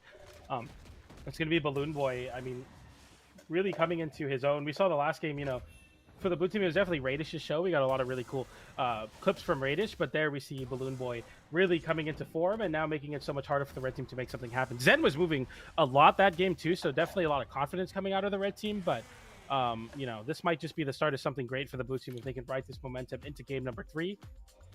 We are evened up here 1-1 going into game 3, so it's anybody's set. We'll see who gets the set lead here after this game. Back onto small Fortress of Lions. All right, and we see Lions. Both of the teams picking up the weapons here, and it's going to be back to a lot of Nom trying to get the cannon play going. We haven't seen anything really crazy coming out of Nom, but I've definitely seen the attempt of doing that. So a lot of sidelights, a lot of openers here, trying to get a dodge read, trying to get a no dodge read. But the blue team have been very good at mixing up their dodges and timings very, very well. Fortress Alliance yet again. Raydish was the last one to grab a weapon. BalloonBoy could be the first one falling down a second stock, but you know, maybe I'm saying things too soon. Maybe I'm getting ahead of myself. Slight damage lead in favor of red team, but still, anything can happen. BalloonBoy, there we go. That high recovery sends high. You can see just how damaged he is. That weapon throw covers a high recovery. Raydish trying to recover any recovery, but no, they actually managed to sweep Raydish out. BalloonBoy all on his lonesome. That M-Light sends off stage. Can Nom capitalize on it? No, actually. Very smart recovery. Do a little bit of damage on a cutie, and especially continue to split up the red team. What was Zen doing? That was a very strange moment. Sometimes you kind of like wipe your hands off, you know, try to like get relocked back in, but there we didn't see any buttons getting hit from Zen, so the blue team will just capitalize and take the KO though. Nonetheless, we got even stocks here, so it's you know, really anybody's game so far, especially when Zen gets a crazy juggle with the spear. We see the chase dodge upwards and the turnaround recovery to try to catch Raydish drifting away, but Raydish makes it back to the stage, very thankfully so. The blue team getting a team combo there, ending into BalloonBoy's nair. We get the red team disarming Raydish, BalloonBoy getting the juggle onto Zen, but Zen now pogoing into Nom. Nom getting the big conversion, BalloonBoy having to avoid. Nom sweat beads, can you make it back? Avoids the nair, but gets hit with your teammate's recovery, and Nom makes it back as well. High octane play from the red team, trying to push the limits and make something happen, trying to seize the lead back. Can they get it here? Can they find a stock down like into there? Will close out that stock onto Raydish, and now BalloonBoy in the 2v1 tries to fight and take a stock off of Zen, but doesn't find it, and the blue team now with a stock deficit on Raydish. Oh, double recovery, no KOs. Both of them sent high at the face of recovery. Split apart. They can't quite come back. Cutie decides to... I keep saying Cutie. They still have their name as Cutie, even though their name on Challenger mode is Zen. I thought they changed their name from... I mean, they did change their name from Cutie, but I haven't seen Cutie written out in quite a while, so I'm just reading what's on the screen, and I keep getting tripped up by it. Real Enough tripped up is not even playing right now. Everyone is on last stock. and it looks like we're having a bit of attention being kind of targeted on a Nom, trying to get the highest defense character out of the way first, while maybe hoping that Zen doesn't clutch that 2v1, because Zen is one of the best players in the world for 2v1s. So if you want anyone in a 2v1, you don't even really want Zen in that situation, but that's even if it goes into a 2v1. Whoa. That's even if it goes for a 2v1, as Nom is able to maybe get this double KO. No, never mind. We trade Cutie for BalloonBoy. Raydish is now in a sudden death 1v1 orb versus Cannon. Raydish being very careful, very what the heck? Oh, no punish on the down Not light. trying to get caught by a single D-light. Raydish does not want a single D-light. Only side lights and only shares. No D-lights for you, good sir. A recovery sends high. Nom now also trying to dash out of the way of the side light, but it doesn't quite work. Raydish does a much better job of avoiding these KO confirms, and Nom faces the music for it. Yeah, we saw Zen get the GC downlight into ground pound, goes for the tap in, but we saw Nom getting a little bit too overzealous, going for the ground pound on the cannon as well, and it actually clips his teammate and BalloonBoy. So though you take the KO, it's tough to be in that 2v1, and Raydish plays it really well. The biggest mind game that an orb player has is the fact that you know that getting hit by sidelight means you're getting KO'd. So a lot of times people try to bait out sidelight, and you saw Raydish there. Every time Nom tried to bait out sidelight, instead of going for sidelight, Raydish would move forward and force Nom to be super uncomfortable stacked. Nom had to land far away from Raydish, or as far as possible, and Raydish scoops the landing with sidelight side air. Very, very clean, classic 1v1 orb play from Raydish, and that's exactly what you need to get that set lead back for your team. 2-1 going over to the blue team, now going into game 4 with an opportunity to take the set here. The number 2 seed BalloonBoy and Raydish look to do that over Zen and Nom here. Game 4. Raydish and BalloonBoy starting pretty confident. Really, although they do get thrown off stage, Zen hoping to make quick work of BalloonBoy's first stock. Ends up getting a very nice double here, but it's actually not a double. Raydish just barely scrapes by. How did he do that? Nom trying to send him back off stage, but BalloonBoy respawns very quickly and tries to keep Raydish swinging. Yeah, and this is going to be a very big change of pace and a way to stifle the momentum off, especially when, you know, your teammate doesn't clutch the 2v2. It's important to get the vibe back, keep the confidence up, and getting that KO to start it off will, but the call comes out. That's the end sig. That's going to be a KO, but it gets traded out almost immediately. Nothing too crazy. That end line will KO. Nom is in a bad spot. You can't get hit by that. Don't get hit by it. It is. You don't know. You can't let it be you. You got hit with the recovery into the side air, into the GC side sig, and now the blue team having a stock lead Nom on potentially their last winner side stock of the tournament. We'll see if they can make it happen here, though. You got to keep yourself in the game. You got to keep yourself alive mentally. Do it for Zen here. BalloonBoy looking pretty damaged. Nom on less stock though. Zen, this might have to fall to another 2v1 on their hands, but still, if they're able to get a stock right here, right now, this could be some decent news for them if they're able to even out the game. Nom's actually looking very damaged. The next few hits, Nom can't really afford much more chip damage. The next few hits could be very, very bad news for red team. That NSIG doesn't quite connect, but it doesn't get punished. BalloonBoy trying to get that stock. Nom now in a 2v1. That sidelight ends up hitting BalloonBoy, giving Nom just barely enough time to escape. Helps Zen recover back to stage, but the NSIG catches. Zen now stocks 1 to 4. This is not an easy feat to do. Just barely dodges out of the side sig though. Zen running out of options. Falls to his doom. Raydish and BalloonBoy take a bare-handed 3-1.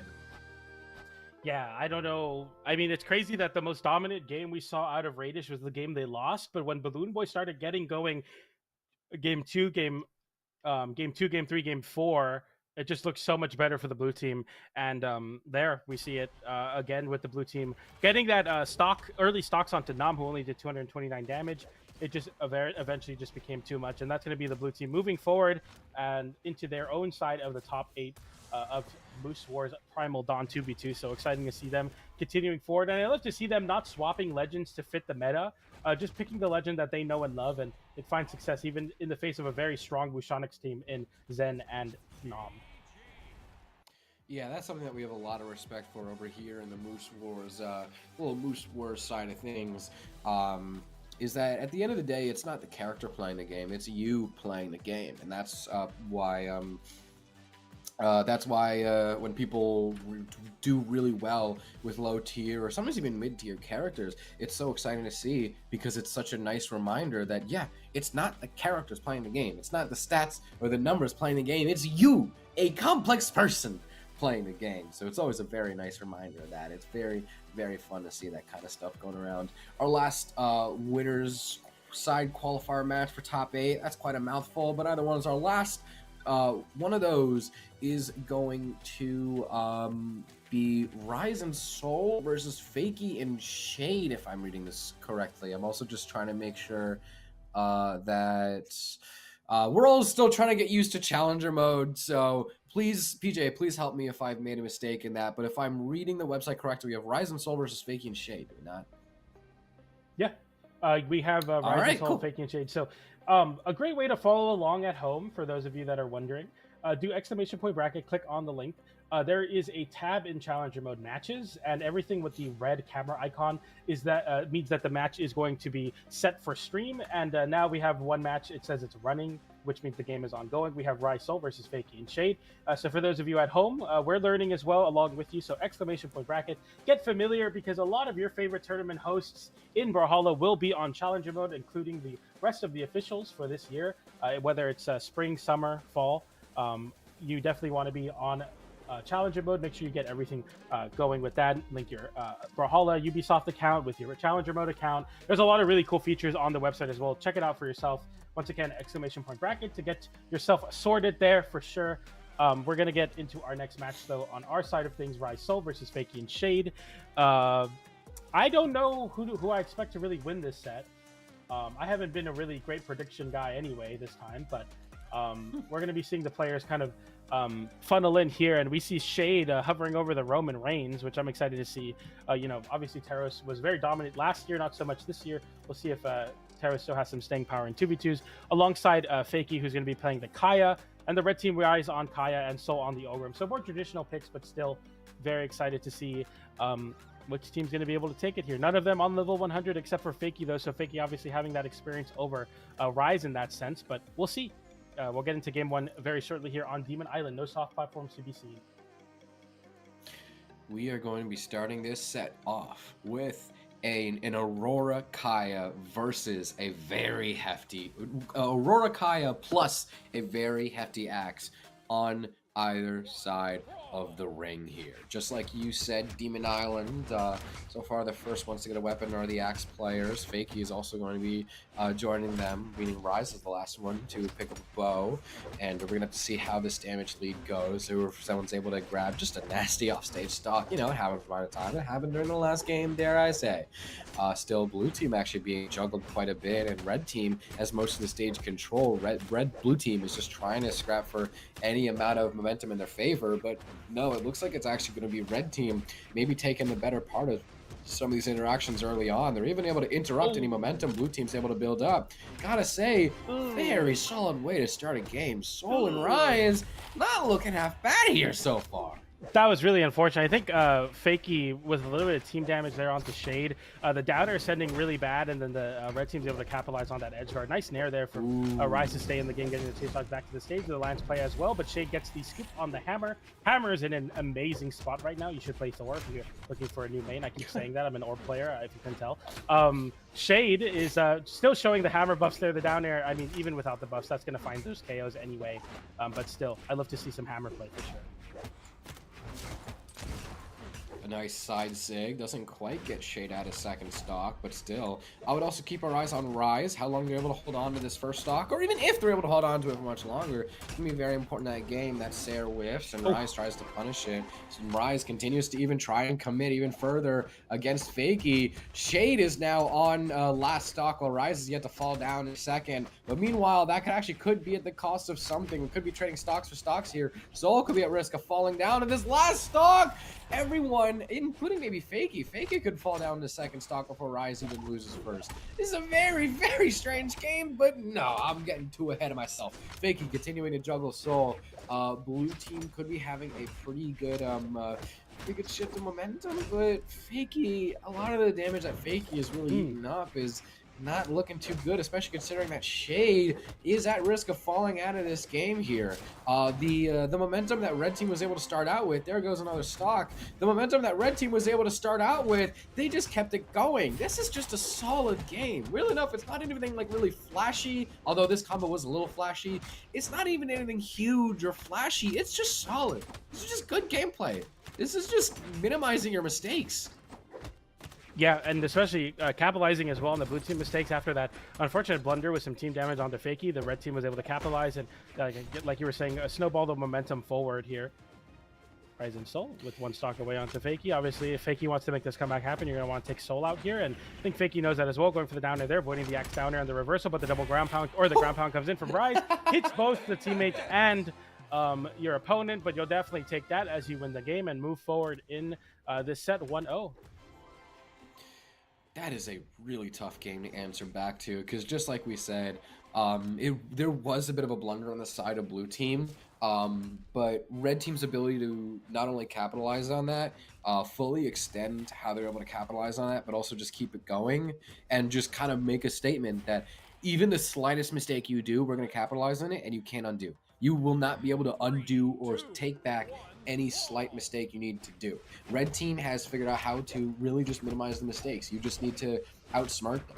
And so that's a really tough game to answer back to. It wasn't like, oh, I SD to stock, so all I need to do is just not SD my stocks, and then we'll be fine. Like I said, I'm cringe, but I'm free. I'm still in the habit of saying XD so soon. It wasn't like a huge offstage explosion. Red team, like, that's just a hard game to respond to. I'm actually already, I know it's really early in the set, I'm already starting to worry a bit for blue team, because red team, it's just solid. It's just good. Yeah, and sometimes that's all you need, especially with a team comp like the Ulgrim and the Kaya. You just need to find your KOs appropriately and abuse a lot of that high defense. Yeah, I mean, it's nice and clean. The weapon toss hits your own teammate, but Fakey's still stuck in a really terrible spot. Shade picks up a weapon, but Rise gets the damage off, and eventually Soul able to find the KO there. Shade trades it out, though, onto Rise, so it's not like a crazy lead for the red team, especially with that downlight side air closing out that stock post game. But all right, here's a 2v1 combo into the Taros. That's a lot of damage there off the Roman Reigns downlight, but the recovery comes out from Fakey. Yeah, it doesn't get the Russian Mafia there, unfortunately. Rise was the best stock tank in the last game, but now the complete opposite is coming true and could be the first one down on the last stock. So maybe blue team is changing something up in their strategy if they're able to make this look different from the first game. I'd say that really is blue team's best course of action. Just change the script. Just play a different game than the last one. Just try something new. And god dang it, does it look like it's starting to work. They are starting to be a bit of at risk of falling down to those last stocks, but when I said I was worried about them, that was before I saw the ways that they could really adapt. No, actually, I didn't realize that was second stock. Like, they still have a damage lead. My brain was somewhere else. I know I said I was a little worried earlier, but I mean, that was before I saw how they were able to adapt and change their gameplay in the second game. Maybe I was starting to worry a bit too early. You know, don't say anything until it happens. I kind of committed like the big sin. Maybe I tried to call something too early. I think blue team is still in it here. Yeah, especially there with Rise making it, or getting a lot of damage onto Rise. Of course, Shade's taking a lot of damage, but on the terrace, you're able to dish out that damage quite equally. But Shade without a weapon is going to cycle back to a hammer, though. I'm excited to see that. Nice recovery there. Not enough to KO Rise, though. Soul getting the side air there. Downlight into side air off the weapon pickup from Shade. Fakey now throwing out a lot of hitboxes on the boat, trying to get the KO. That's the red team taking the KO. Now the 2v1 Fakey goes for the GC side sig. Gets hit with the side air. Rise now having an edge guard onto Fakey, giving the respect. Goes for the pogo, avoids it. Fakey tries to flip it with the side air, but gets hit with a Soul down air instead. And Fakey makes it back to the stage, but at what cost? So much damage, and there's always time to dance, especially when you're taking the set lead with a 2-0. Rise taking that KO there, and the blue team had a chance, but the red team just took over, and they were able to clean up those stocks very clean and easy, and they move forward, potentially looking for a 3-0. This okay. When I said I called it too early, maybe I was calling that too early because red team brought it back. Blue team, that first game, you make one small mistake in the first opening minute of the game, and red team just carries on with that. That's just what defines the game. Red team just keeps going. Second game, you change it up. You do so much better. That second game, that was so much better for blue team, but still red team is just able to steal a rug right out from under them and shut them out. And so this is now where I know I said this before, but I'm starting to worry even more that for blue team, we do get some trades in. Very, very well done from Fakey. But still, when you have an even game, you get stomped down. When you're in the lead, they still come back. This is such a hard team to fight against. Rise and Soul, do they close it out here? Or do Shade and Fakey, do they have one more trick in the book because they need it to just continue fighting? Yeah, they definitely... I'm not too sure what it is right now, but Fakey taking so much damage. Shade on their second stock. And oh, that's so unfortunate. Fakey so not making it back. That's still your first stock, though. That? So they trade both of the stocks, so everyone's on 2 stocks now, but still not ideal. We get a team combo there with the side air into the GC side set onto Fakey. Rise now looking worse for wear out of everybody in the lobby. Endlight into down air. Shade getting hit with the down air again. The red team getting some damage, though. The pogo comes out. A side stick from Fakey takes that KO, and Soul now getting hit, but an interruption from Shade as you're going for the team combo, so you lose a lot of damage. Hit your own teammate in the process as well. Rise getting the downlight into the side air. Fakey fighting back, keeping Soul away from him with the side airs. Rise somehow flies in with a side air of his own, and Shade now on their last stock. Fakey doesn't get hit by the GC side light unarmed, and Fakey makes it back to the wall. Shade giving some space to their teammate as well with that side light, pops up their own teammate in the process. But all things considered, it's a relatively even game in terms of stock, but Fakey much so worse for wear of the situation. Everybody is looking to Fakey if he can hold on to the stock. Shade and Rise, they're going to be very important players in this set because they are the ones that are the soonest and most at risk of potentially falling out of this last stock. Fakey and Soul, just like you talked a little bit about, also now join everybody in last stock gang. Fakey trying to get the stock off of Rise. Shade is now no longer, Shade is now no longer like a huge liability to the team. Soul all on his lonesome right here. The 2v1 is definitely doable if you just focus Shade a little bit stronger than Fakey, but Fakey being as accomplished and as talented as a player as he is going to make that very difficult for you. Pogo Dare, 2 times, 3 times the charm, gets sent off stage. Look what we have here. We got potentially a comeback from the blue team. We'll see if they can make it happen. Of course, forcing that game 4. Really, really good showing from Fakey, the most experienced player here on their character. Of course, on the level 100, Kaya is going to make it not so simple for the red team to take the set, but we'll see if they can really make any meaningful strides here, or if that was just a one-off. I hope for them that it's not. Shade definitely, I think we need to lean into the hammer. It's been probably the most successful weapon for Shade, all things considered, and Fakey on the bow seems to be a very potent problem as well, so...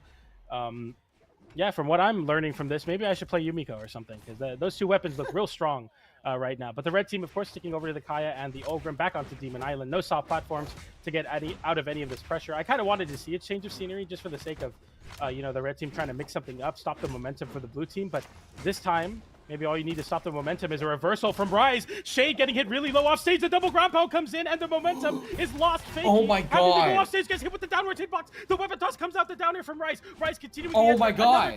Fakey, can you make it back? Yes, you do. You take so much damage. What an incredible start for the red team. And now you flip it onto Rise. Rise losing a stock. What is going on? It's not over yet. Soul, please! Jeopardy of losing a stock.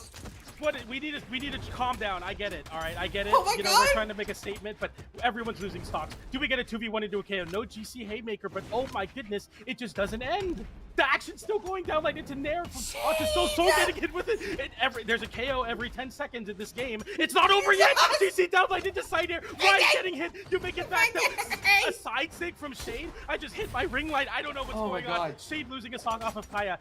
Rise still fighting now. Fakey stuck off stage once again. This is total ranked queue mode. We're no longer playing professional play. Everyone is singing. no, Rise! Down like Rise now, make it back, please, Rise is still on please! stage. Rise doesn't make it back. Rise is on their last stock. Shade's on their last stock. Soul makes it back to center stage. We get a semblance of calm in the midst of a crazy storm that is this game number 4. But right now, everyone's trying to get control of the game. Stop going to the right side of the stage is the name of the game for both of these teams. But Fakey fighting off stage. Rise with the sweat beads there. The recovery comes in, gets interrupted by Shades there. Soul getting a side air onto Fakey. It's a bad spot for Fakey to be in, but it gets back with the sweat beads onto the wall. Shade on your last stock.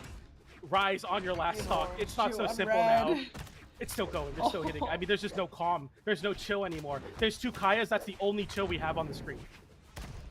That is the only thing remotely close to chill. And even still then, these Kayas are on fire right now. Soul gets sent down the last stock. Fakey could be soon to join, or we're gonna see Shade maybe taken out of the game entirely. Red team now with looking pretty good stage control. Yeah, they have great stage control right now. Blue team trying to get a say in the matter. They juggle Fakey off the top of the screen. Shade, I mean, okay, Shade has to hang on for dear life, please. Shade, can the Taros live for just a little longer? Rise almost gets sent off the top. A Sair seals the deal. Fakey now all by his lonesome. Although Rise being on sudden death right there, Fakey can definitely, if this was just 2 separate 1v1s, Fakey definitely can do that. Fakey's a very talented player, but you know, the 2v1 complicates things a little bit. Bow is a decent weapon to have here. Can he make it back though? Nice pickup into the immediate lance, realizing the lance is coming. Fakey still has options though. No, he uses them. GC side, then Lions and Sig. What was even is that? I was in my words. Too much is happening. This has fried my brain. My brain is now deep fried like a French fry. Rise and Soul take it. That's going to be one of the most probably fun first minute and a half of a twos match I've ever seen. Maybe I don't really remember what I even said. I kind of like blacked out when I was casting. I'm like, I'm just going to keep saying what's going on because it's going absolutely crazy right now. And Soul and Rise take it there. And that's going to be them moving forward into top 8 to play. I believe it's Raydish and BalloonBoy in top 8. So really, really great stuff. But oh my goodness, what a crazy way to start off this bracket here in the top 8 qualifiers, especially that last game. Very, very cool stuff. Yeah, I'm happy you said top 8 qualifier. We're not even top. We're Nope. not even top 8. Nope. This is just to get to top 8. This is where we're starting. This is the bar you have to get over to land in the money pot. This is the bar exam. This is the qualifier. You have to be playing at this level to even get this far. Yep. And that's just the nature of events like this, and the nature so of much more. Yeah, I mean, we really just started. So, shout outs to the competitors making it into the winner side of top 8. We got our top 8 matches lined up here. We got Bunny Money Holla versus Megdy and Snowy. On the other side, BalloonBoy Raydish versus Rise and Soul. Going to be some really, really fun matches to watch for sure. But nonetheless, that's going to do it for our block, if I'm not mistaken. Really, really cool stuff. Once again, just want to give you a quick update here. Bunny Money Holla versus Megdy Snowy. The other side of the bracket, Rise and Soul versus BalloonBoy and Raydish. If you want to follow along at home, exclamation point bracket, follow up on Challenger mode. If you haven't already, make an account, get situated on the website. This is where the home of Brawlhalla Esports will be for community events and for officials alike. So make sure to follow along with that. And yeah, that's it's been a pretty fun bracket, especially that last game. I was really happy that we got some crazy 2v2 shenanigans to end off our block there, Graffiti.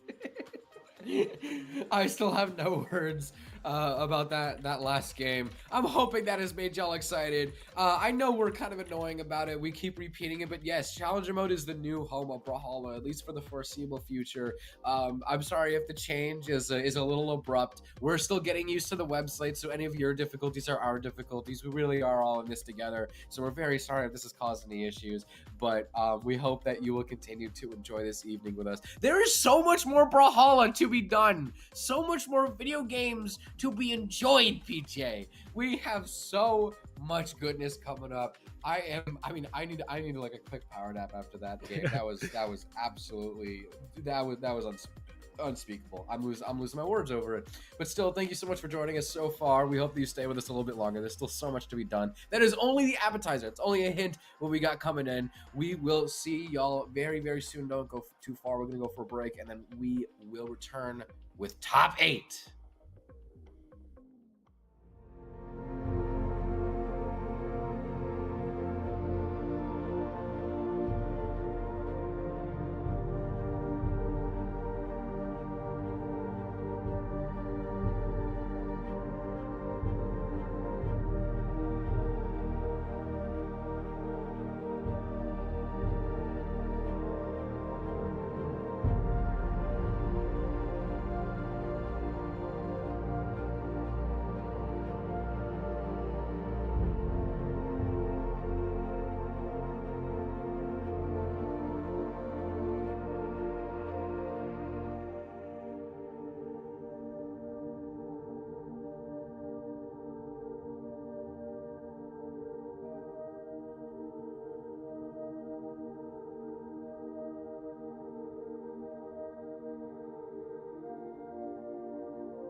Welcome back on in to Moose Wars Primal Dawn 2v2s. My name is Hackle. I am joined here by Mauro. Very sorry for that. I would say brief. It wasn't brief. That long break had to sort of some things backstage, but we are here. We are ready. We are going to get into some games. How are you feeling today, man? My voice is still a bit gutted from Brawl League earlier today because I was screaming over all the hype that I was seeing. But I'm also still in the flow. I'm still excited to get even more Brawlhalla in for the weekend, Hackle. Absolutely, yeah. We have, I mean, I was saying earlier on the pre-show, we have some incredibly stacked teams in this event. I mean, so many accomplished teams. And going into this, going to be starting out with Bunny and Moneyhala versus Megd and Snowy, two very accomplished pairs of players, but not very accomplished teams. Neither of these teams have registered tournaments together previously. But I mean, we're here all the way in winners semifinals, so we can tell these players are, they're playing the game. They're playing the game for sure. Yeah, I agree. Like, I was looking up pro stats during the break, you know, I utilized that time just to do a little bit more research, but there wasn't any research to be done. Like you said, neither of these players have teamed together, like, no, oh, what are they? I mean, with that team coming out from Snowy and Megd, you could assume that they play together, and you'll be surprised to see that they haven't. Let's not split hairs. It's Wushang, Onyx, bro. Both of these players have played these team comps for a million years, and I mean, we're in North America. It would seem that even no matter how much Wushang gets nerfed, no matter how much Gauntlets get changed, some players are just gonna always play Wushang and always play Onyx.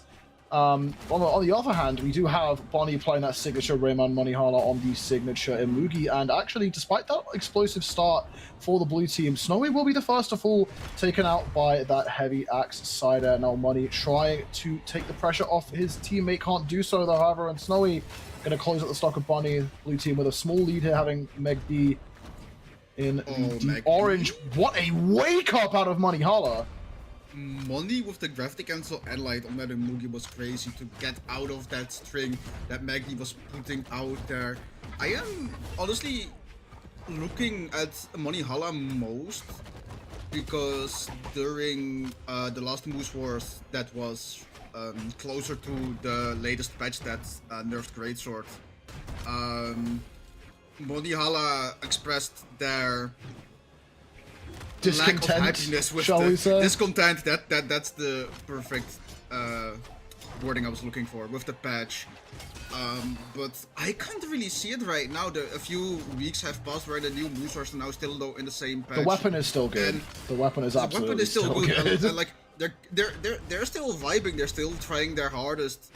You know, the nerfs weren't enough to put Moneyhala off the Imugi right now, and it's showing that it's doing pretty well together with Bunny on that signature Rayman. Okay, right now they're getting knocked out there, but it's essentially even because they have Megd close to the knockout range. If they get Megd knocked out here, they can collapse onto Snowy right now, which can be huge for them, but they need to play it really well. That's a team combo missed, but like I said, now they can collapse, they can pressure them, trying to sandwich them, but he doesn't get the follow-up after that, but there's still a lot of damage put onto Snowy. This is looking very even, but if the red team keeps just getting these small handles, like you saw right there, the sideline there into there, to build up slow but beautiful damage, they're starting to take this lead slowly away.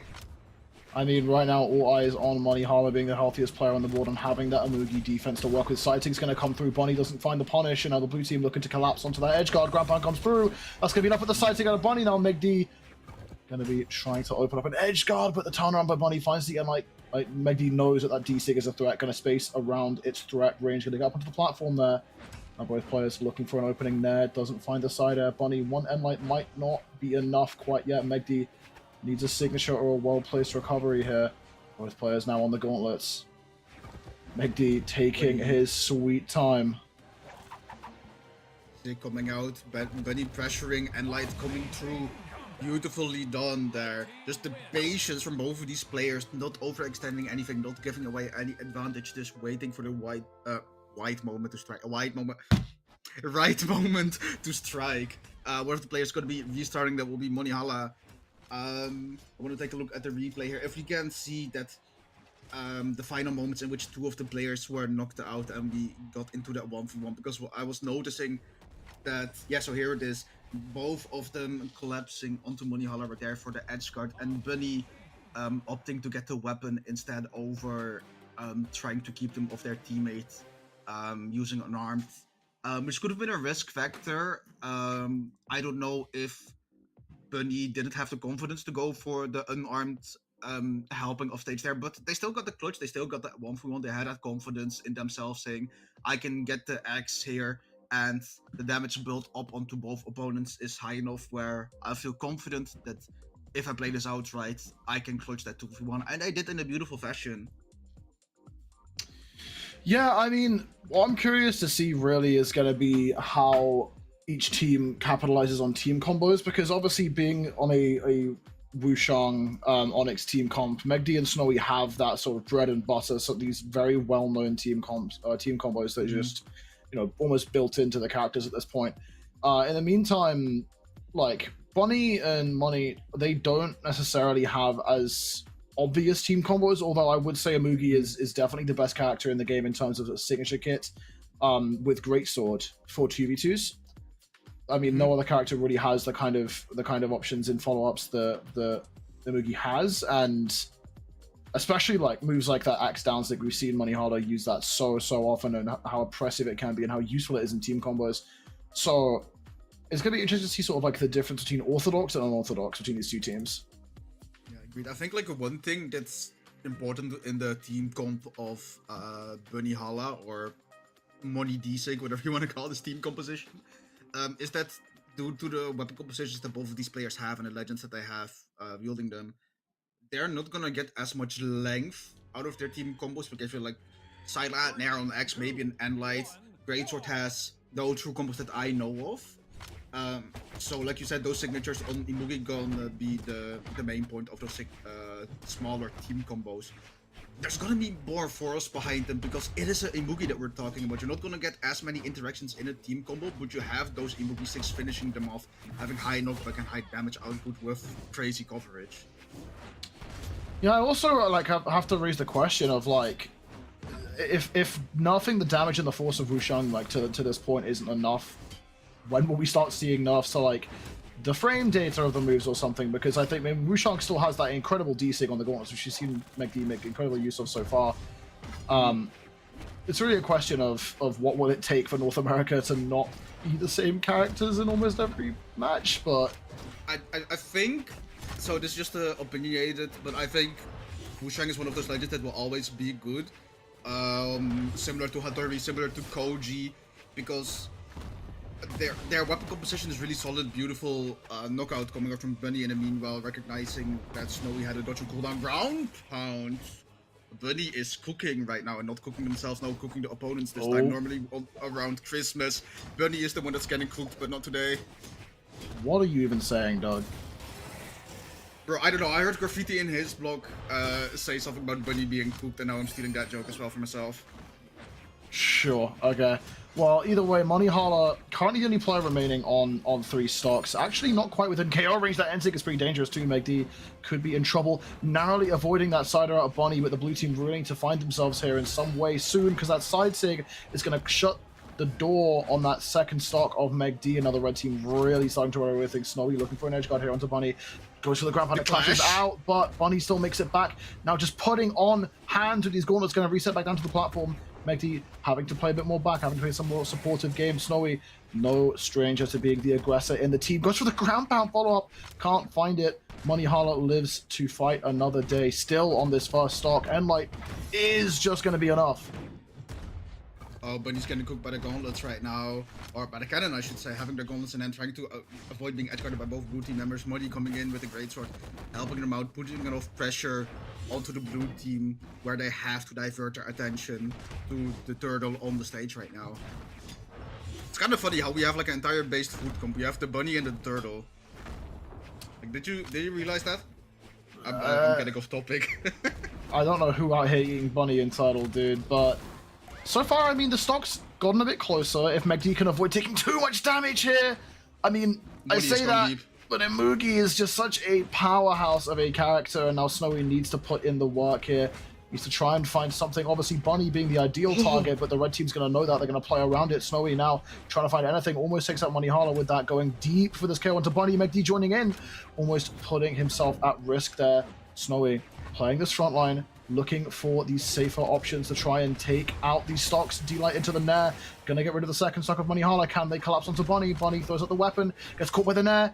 Edgeguard is gonna fall off as Money Hala comes back in, relieves that pressure. Now the blue team really needed that advantage here because the game is closer for a moment. But what a handoff, and just taking out that stock of Megdi Money, trying to do the same onto Snowy right now. Recovery comes in. That's gonna be enough, Imugi, dude. Hala. 4 KOs, 629 damage. That was on Props to Onyx, by the way. Hala. That was on Onyx at that KO'd. Just saying. And Migo don't care. Imugi simply don't care. Imugi! I want to compliment the red team on recognizing how they have to play, and Money just realizing, okay, I'm the most healthy one, I still have a stock up. I need to make space, I need to create pressure so that they look at me instead of my teammate. And you see that in this clip right here. Money just standing in between, going for that side, putting pressure, and taking the team combo to the face, but in turn creating space by removing the blue team from that edge guard, allowing Bunny to get back up onto stage. Beautiful, just realizing, hey, I gotta play supportive, I gotta help out my teammate. Because I felt like Bunny was on that last stock for like the last 2.5 minutes of the game. Now immediately at the start of this, that Axe just chunking away at Snowy's health. Snowy having to play all the way off the side. Megdi can't relieve the pressure enough. And Light comes through, they're just unrelenting here onto Snowy's first stock. Megdi and the sweat beats for a second there, fading very, very high. Red team looking to take out that stock very soon. Snowy almost falling right there. Megdi not quite in the red. The red team seem just completely in control of the pace. This is a massively, yeah, these are the signatures that I was mentioning earlier in the context of those team combos, but these aren't just team combos. Money's just letting it rip, hilting practically everyone. I'm pretty sure like both of those side signatures that they threw out on the greatsword hit all 3 other players on the stage. Right now stocks are evened up and the damage is even as well. Money still on 3 being the stock deck. Can they get Magdi out? They can. Third side signature. Oh.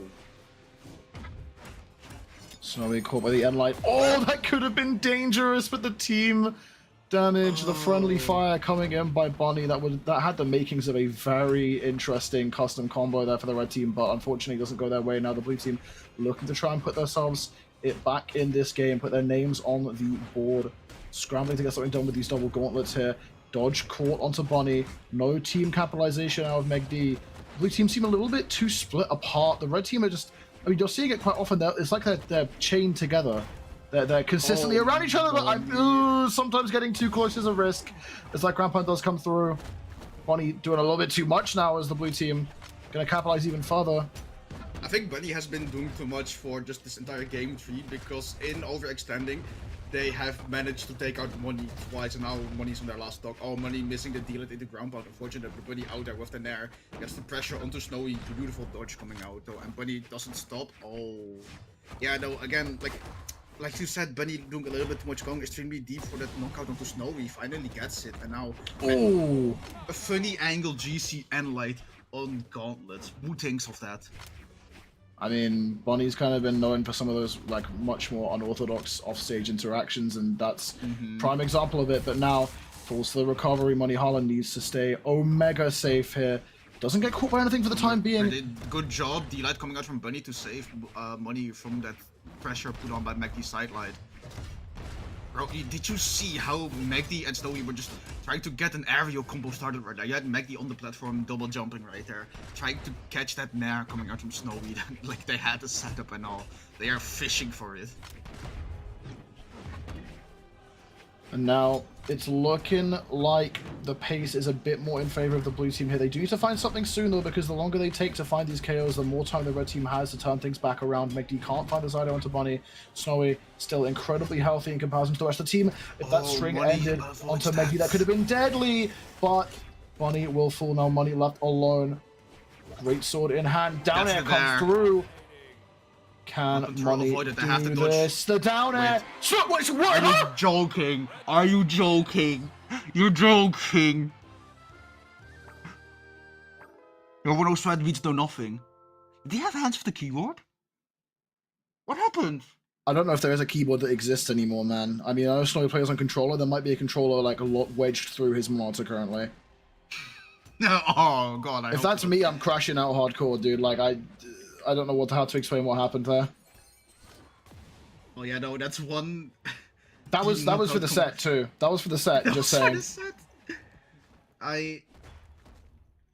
Brother, I had my share of Mickey games earlier today. Don't compare yourself. This is not. This ain't the same. I think. I mean, I'm not saying it's the same. I'm just saying like my mental can only take so much. I mean, they're still in. They're still in. That's not the end of the line. They're still in. This was winner's side. But that's going to be a big hit to the mental. I mean, getting 3-0'd and that being how you go out in 3-0. I mean, that was their game. It was perfectly winnable. It was perfectly winnable for the blue team. It should have been one. Like they had such a massive advantage. They had the health advantage. I mean, like for a moment, we also had Snowy having stage control as well, and then just gets hit by one. I mean, I guess that's just on Dare's just that powerful. I mean, Snowy was just in stun that whole time, I suppose. Hashtag nerf on Dare. Like the strength of nerf on Dare. Chill out with your propaganda, man. Got some Larson on mic over here. The strength of Dare is just not the physical damage that it does in the game. It is the mental damage. Of how it's absolutely mental people damage. Get when you're getting hit by it. Moving on for that quick trio coming out from the food team, aka Bunny Moneyhala, aka Rayman and Imugi, going into probably the set I'm most excited for because you know who I'm fanboying for. I don't have to tell you this, but maybe to the viewers. I am a massive fan of the Raydish and BalloonBoy comp, and we're going to see them right now up against Rise and Soul. Like, all 4 of these players have been names that you've seen before on Boost Wars. You've seen them before on pro streams as well. I don't know if they played during trials, but I know for sure that I saw them, like, during winters. And I'm gonna pull up their data real quick, because Raydish and BalloonBoy, I don't remember if they teamed for winters. I do remember that they were teaming for did not.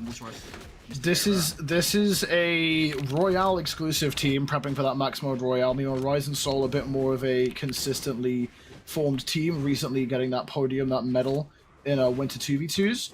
And Raydish and BalloonBoy, at least before this tournament, were rank 1 in North America and have taken down I believe it was Zen and Nom previously in this tournament as well. So some pretty big achievements for this team already, despite the short amount of time they've been teaming for. But so far, Rise and Soul showing that they are big contenders in the region by keeping this not only very close, but having Raydish in pretty dire straits very early on in this game. Although as the time goes on, things starting to equalize. Follow-up going to come in. Combo. Goes for the D-Sig, doesn't come through. Could have maybe just found the KO right there without it, but that's the what recovery I was also say. dropped. You were so far to the side of the stage and you already had him in red. I don't think Raydish had the need to reverse that, but I can definitely see the reason why, because if BalloonBoy would have connected that signature, there's a chance that the second enemy team member would just run into that and you get the 2-for-1 special. But right now, regardless, blue team on the quite big of a deficit, but a little bit less than now that BalloonBoy's been taken out. Oh. They're into Endlight. I am stealing that. That's crazy. I don't know if it was planned or Rise situational. Yeah, I think Rise definitely sort of was ready for that, but I mean he had to be so low to fall to that. And now the red team opening up pretty explosive. BalloonBoy putting on hands with these gauntlets, and Rise not looking so good for wear right now as the red team still collapsing onto Rise. Sidelight Sarah into Soul as well.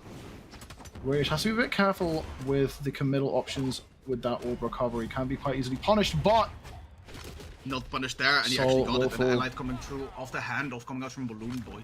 I just really love Raydish in doubles because both of these weapons are very rare to see. They're respected in the double space, but often considered, at least in my circle, to be the strongest in the ones format. Yet the Raydish makes them work so consistently, and he has BalloonBoy to thank for that, because BalloonBoy just gives them the handoffs and Raydish just gets the easy finishers. What an interrupt with that Endlight into the recovery as well by BalloonBoy. The bow now coming in. Haven't seen as much of the bow this game in favor of the gauntlets, but still BalloonBoy, the only player left on 2 stocks. Will he fall here? Has the options to make it back to the wall and does so safely, but Soul trying to put the pressure onto his teammate in the meantime. Okay, that is BalloonBoy now taken out, brought to their last stock, and due to the efforts of Soul, Raydish is now evened up with Orange, with everyone but BalloonBoy right now. Soul being sent to the top by Rise. Oh! What? Just that, did Raydish Sarah, and then BalloonBoy got both with the desync? Absolutely, that was he did, crazy. yeah. I mean, this is a doable 1v2 hit for Soul. That side air is a decent start, but still not going to be enough as BalloonBoy, good positioning with that recovery, takes out the final stock, and BalloonBoy Raydish got 1-0. I don't know why it felt one-sided, because it wasn't. Both of the red team members had one stock left. It was very doable in a 2v1 space for Soul, like you mentioned just now. Yet I can't help but feel that most of this was dominated by the red team, and maybe it's because of just the amount of aggression that they were putting out. They had so much control over the pace, especially. Like, it really felt like the game was governed by them, and if they got taken out, it was because they just, like, bled out on their stocks. None of their stocks were taken super early. There weren't any really explosive plays besides, like, a very start team combo that came out onto Raydish from the blue team, so there needs to be more like momentum in favor of the blue team, I think, because if they continue to just sort of like stay behind, the red team will just run away with it. Yeah, for sure. Like you mentioned before, the red team was leading, controlling the pace, and they were just forcing Soul and Rise to play extremely fast, because that's what both of these players like doing, especially with these weapons, and especially with Raydish having Orb and Boots. You can really get a lot of value out of just pushing yourself into the opponent to create pressure and try to get value out of that. Yes, you can try to hold neutral and just play it a little bit slower, rely more on your true combos, but neither BalloonBoy nor Raydish just likes doing that. They will if they have to, but if they can just hold W, so to speak, they will not stop doing so. Absolutely not. And getting into this next game, players will reset and gotten ready. Both weapons going to the blue team to open up. Red team gonna have to scuttle away for a moment, wait till they can get their hands on the weapons of their own. Raydish gets the BalloonBoy, trying to go into the unarmed for a moment here, looking to pick up that bow, and there it is. Now Raydish initiating with this orb, catching some decent damage there onto Rise. BalloonBoy getting damage in with the bow as well. The blue team trying to find something, but I mean, Soul's just getting ping-ponged back and forth. Neither blue team member can get a foothold. Something I'm really loving about the red team that I just cloaked. I should have realized this early. Oh, that's dangerous. Ensig. There it is. We both called it like the Ensig. We saw that from a mile away, but the blue team still fell for it, which is really unfortunate. And BalloonBoy gets to live another day on the stock. But what I really like about this red team is that both of these players, you know, they have extremely good prowess in ones. For the longest time, these two players would always face each other in grand finals for the last half year, maybe the year even. And they still feel really comfortable going for 1v1-ish combos in a 2v2 space, like you saw Raydish on the beginning going for Nair recovery combos. Yet they somehow still manage to squeeze certain handles, which aren't always the optimal ones, but they do it so well, where they kind of just free flow any hits that they're given. Like there you saw Raydish just go for that Analyte, seeing BalloonBoy connect that Sarah. Unfortunately the knockback wasn't right there. There we go, again just going for the hand of trying to get something started off, something that could be considered a combo that you see a lot in the 1v1 space. Oh my goodness. Dude, like the ping pongs that Soul is experiencing, like he's just getting bounced around half the time in the center of the stage. Both team's pretty even right now, however, as Raydish gets caught by the neutral. Rise going all the way up for the second one. That would have been enough for the stop, but meanwhile Raydish gets back down, finds a side-out sail onto Soul. GC side save not going to be anywhere near enough. Team combo could be coming in there. Rise in trouble. Sidelight into Nair. That was crazy. Raydish and BalloonBoy recognizing that, hey, he doesn't have a dodge. Raydish giving the sidelight, passing over to BalloonBoy at the ledge, then going for that Nair not to put them down. Beautiful play. Right now BalloonBoy the only one stock tanking with 2, Soul missing the Nair input. I don't think the jump came through. BalloonBoy still living. I kind of expected BalloonBoy to lose that stock there, but I guess Demon Arm just is so big and Devil Jin just has so much bulk. Yeah, Zariel has that kind of like sleeper stats. Could be in danger here for the second Analyte though. I mean, Raydish also had the DI there. We had 2 Unlights coming out from Soul. BalloonBoy will fall. Can Raydish scamper away? Yes, he can. Gets out completely unharmed. The movement there was crazy, just dashing across the stage, utilizing the jumps very well. Uh-oh. That's Antic onto your teammate, and that's What a gives play him by some Soul, combo. though. Had time to see that Antic was coming through and even charge up that side stick. When he started charging that early, he knew he had the chance to steal away that stock, and now BalloonBoy could just be soon to follow here. One misplay by one member of the red team, and the blue team just having the patience, just waiting it out. BalloonBoy, well, not the worst weapon in the game to have in this situation. I mean, bit of a faster, harder to punish weapon, but the blue team have the options. Weapon throws both coming down. BalloonBoy can't make it back up, and Rise and Soul put their names on the board. I just don't know. Again, I feel like this was a even / 60-40 winning position for the red team, but I think this ending clip that we're gonna see in a moment, I assume. Oh, I think we already went past it. Most of this is the 1v2. I wanted to talk about like that one Ansik that BalloonBoy hit on accident by Raydish. I think the play was right because he was jumping, or sorry, trying to get a jump read or like a panic jump coming out from the blue team to put him away and then take stage control. But once you hit your teammate, and just in a general sense, Zariel's signatures take a while, especially on both, to execute, which can be both a good and a bad thing. And in this case, it was a bad thing because everybody on the stage just has like a full 2 to 3 seconds to react, think of what they're gonna do, get a drink out of the refrigerator, and then get in position to get the punish. For sure, yeah, but opening up this third game, already both blue team members entering the orange, I mean, less than 20 seconds into the game, not a very good start for them. BalloonBoy does get caught by something, but the team combo coming in. Down air doesn't quite execute the KO on the stock, but still, BalloonBoy looking to end it right here. That might not going to be enough, with red team members scrambling to just close out these first stocks as quickly as possible. Sidelight into the side. They're so aggressive! There it is. They're in yellow both.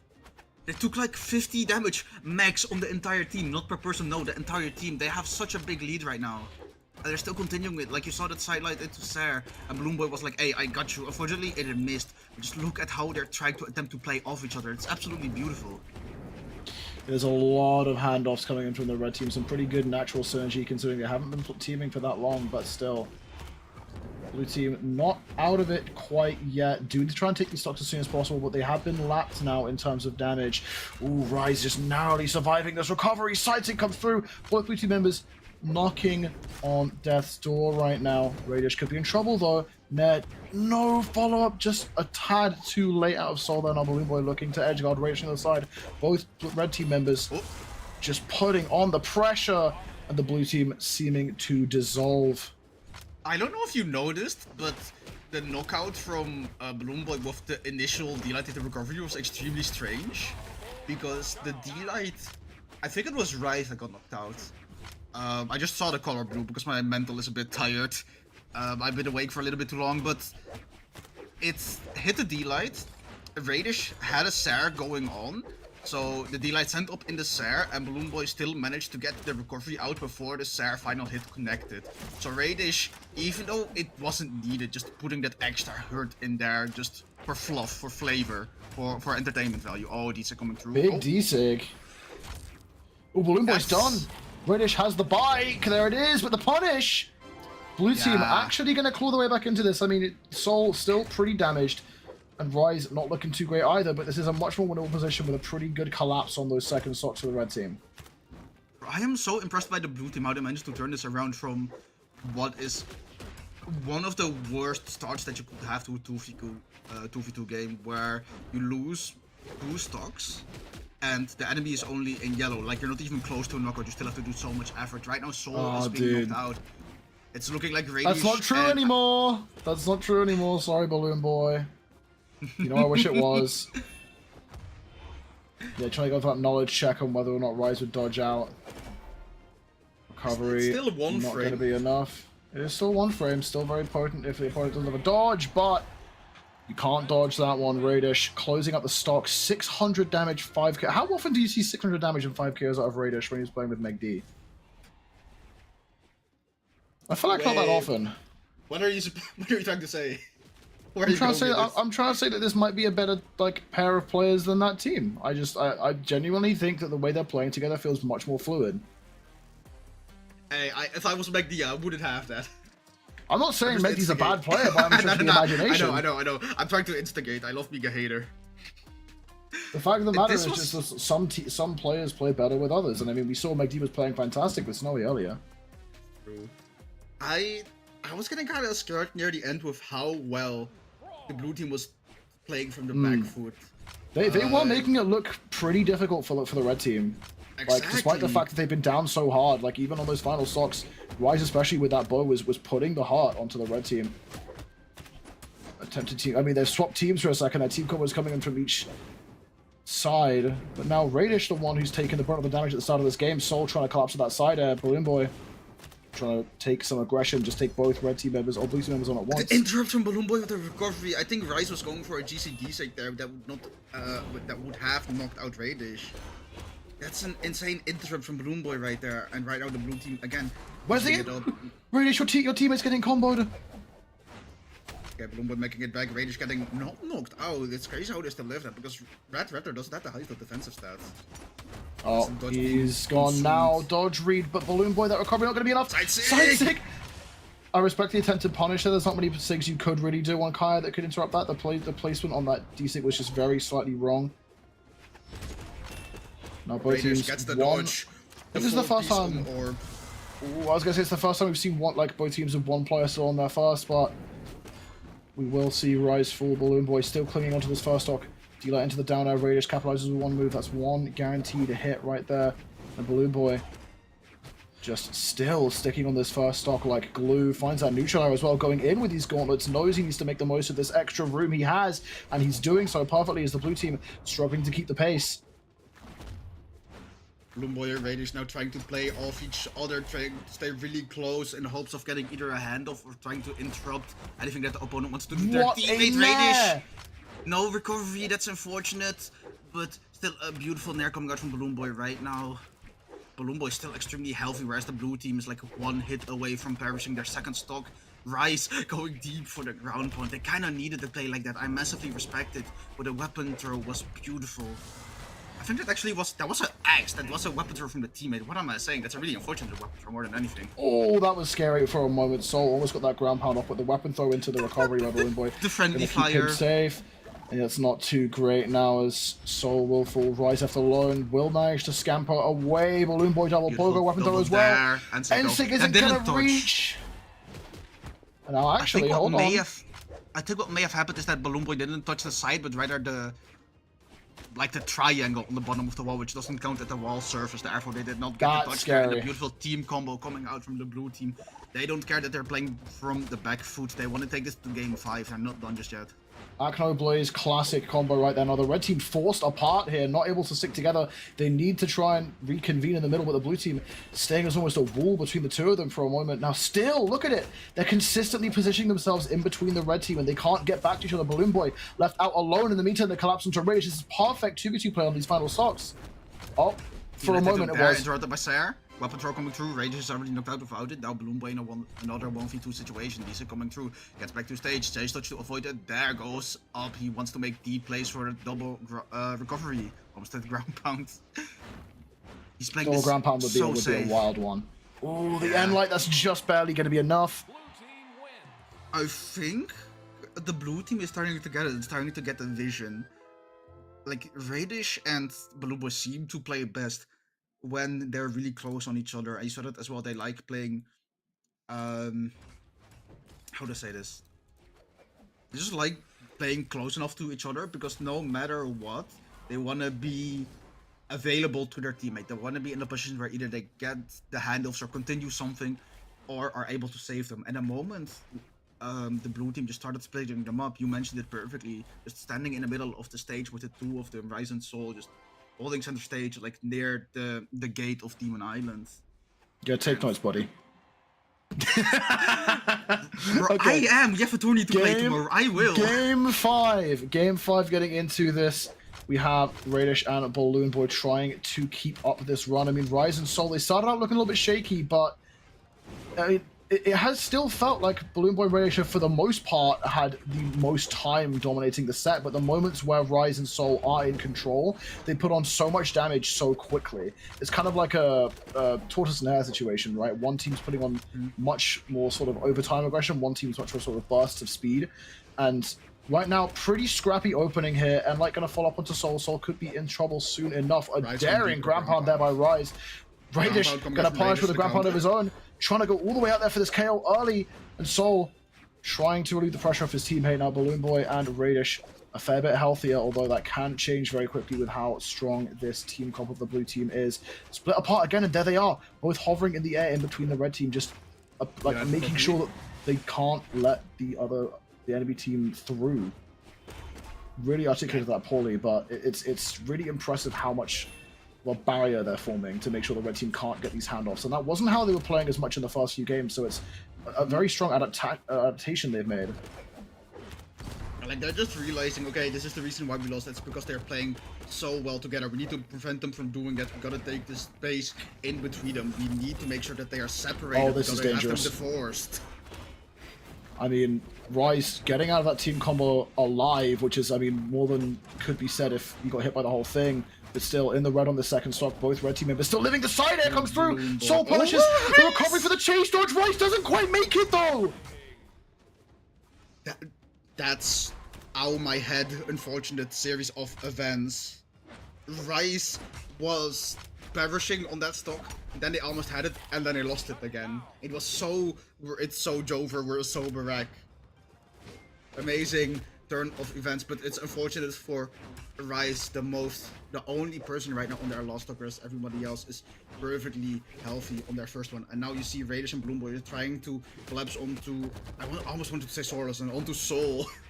Honestly, I respect them, like, just ignoring Rise. I mean, in a situation like this, the best play is to put Rise at the back because he's on less stocks. But if you put him too far in the back, the red team just have their way with your teammate. Speaking of having their way, BalloonBoy and Raydish almost closing out the stock right there, and they're keeping the momentum going. Bit of team damage coming in, but still, this is looking bleak. A weapon throwing to pick up combo out of Raydish. Another team combo coming in. They're just farming clips. And the ground pound, BalloonBoy and Raydish. Hey, can somebody pull up to the retirement home? I need to speak to Hamo real quick. Put that on Twitter. Put that on Twitter. That was it. That was what? I mean, we were talking about like the burst of momentum coming from the blue team. Red team said, "Okay, I can do that too," and just slammed the acceleration pedal, man. Full speed ahead. Their braking cables are just snapped. There was no braking, only full speed ahead. Oh, that Rise interaction was so unfortunate. And Light coming through there.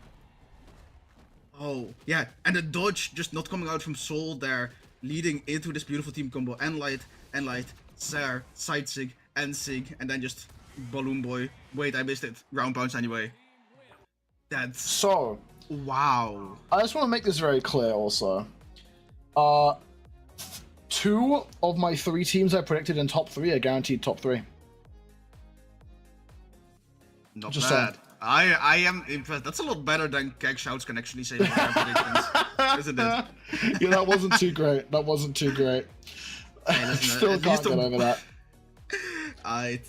Icon, thank you for being here with me for it. Now we're gonna go to a short, quick little break, and after that, I'll be joined by Nomad. So don't go anywhere, refill your water bottle, or go to the toilet. I know I will, because this is hype. I need more hydration. Brother is dehydrated. Well, yeah, don't go away. We'll be right back on a very short break.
Hello, hello, hello! Welcome back, everybody. You're still watching Boost Wars Primal Dawn 2v2s. I am still Blackout Marvel, but that's not Heckle anymore. Introduce yourself real quick to us. Hey, hello, fellas. Good to see y'all again. Here's Nomad.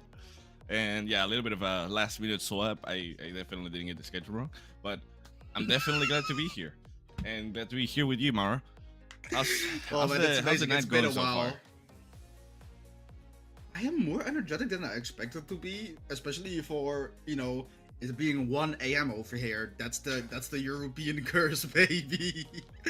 But like it is never a curse to be here. I always enjoy myself. I'm enjoying it with Heckle earlier, and I'm also gonna enjoy it with you right now because we have some banger sets coming up in our blog. Can you tell me where we're going to see first? Honestly, I was taking a look at the bracket here in the new Challenger mode page, which I will say is very comfy. And we have Fakey Shade against Numb and Sen, and honestly, I'm pretty interested about just the teams themselves. Fakey playing with Shade, which is definitely something a little bit different from the last tournament that we had.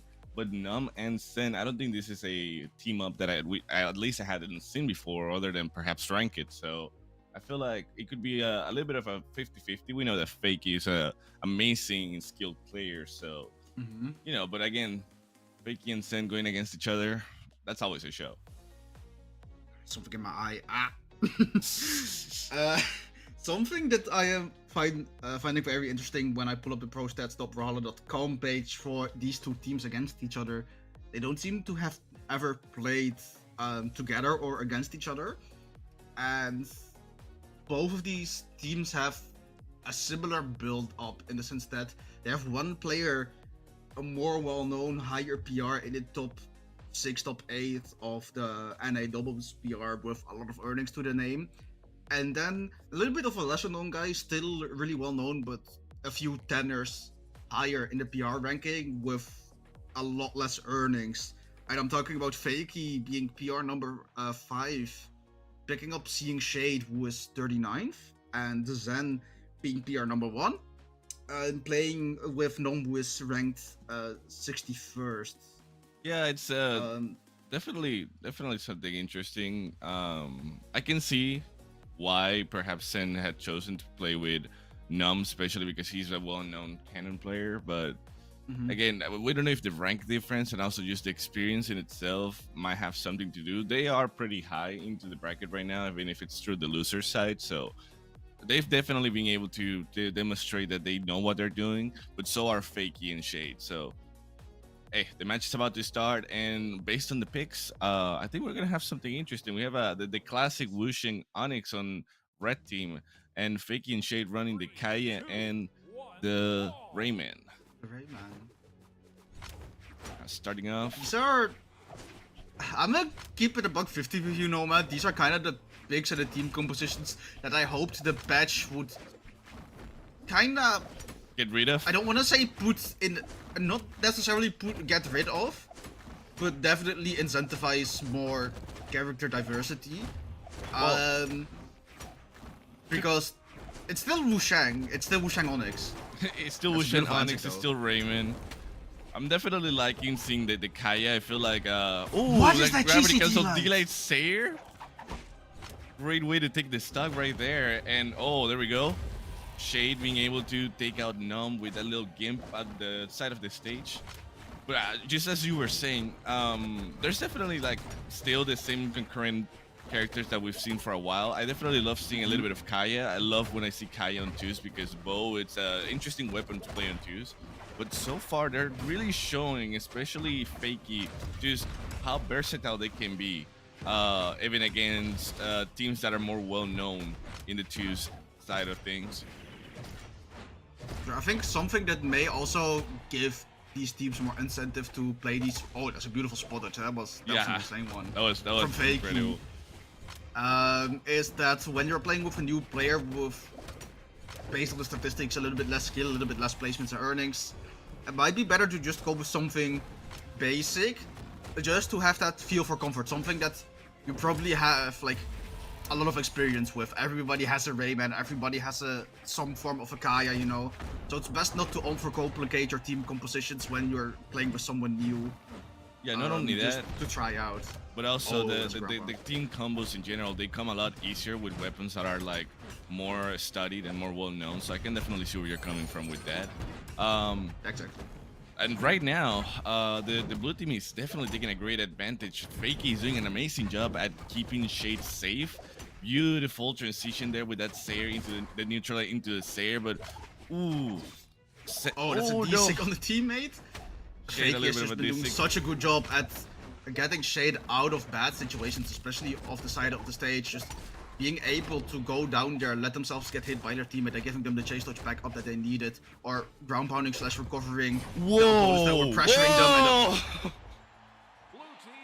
I don't know if you Fakey? saw that. Fakey got hit with a ground pound, and instead of going back into the wall, he took the risk. He did a double jump Sayer, catching on Sen on the side of the stage, and when Numb went to try and save him, he just jump fake into downer to take the other stock. Again, Fakey is the kind of player that I love seeing play, especially twos, because he's a demolition machine. He just rams through each other's players, and he doesn't care. He doesn't care about his stocks or the damage. He's out here. He overextended there so hard, but he realized, yeah, okay, I have a really good position here. My teammate can finish the edge guard if I mess up, and I still have an extra stock. There is no reason for me to not go for this. The risk reward is just there, and rewarded Fakey was. It's definitely just Fakey. That's the only way I can describe it. Last tournament, Fakey bottom text, absolute cinema. exactly. Like last tournament, we saw Fakey completely cook with the same character as well. So I'm definitely excited to see what might be the outcome of this. Though I don't think that the weapon. Sorry for interrupting, but I don't think that Fakey would have hit that D-Sig if it were not for Shade's weapon throw. That was insane, because I think it was Judy that was there. Oh, nice. Like I was reading up the in-game name. You know, they got pushed out by that weapon throw there. Right now, again, blue team up by a lot. Full stocks right now. I don't know if you noticed how Fakey was trying to catch Numb to finalize that game, and Sen tried to get in the way in order to stop it. And that in that moment, Shade used that opportunity to throw that N-Sig and just confirm that stock as well. Oh, interesting play using the N-Sig, sacrificing If your he gets teammate to value come out back. of this, oh, He comes back. mess up by Zen. Mess up by Zen. Okay, Shade gets to live for another day. Realistically, that should not have been allowed. But you know, any mistakes from the enemy team, you kind of just take those and you say thank you. You know, you appreciate it. And he's still alive Right now, he's still alive. Like strong. extending this lead even more.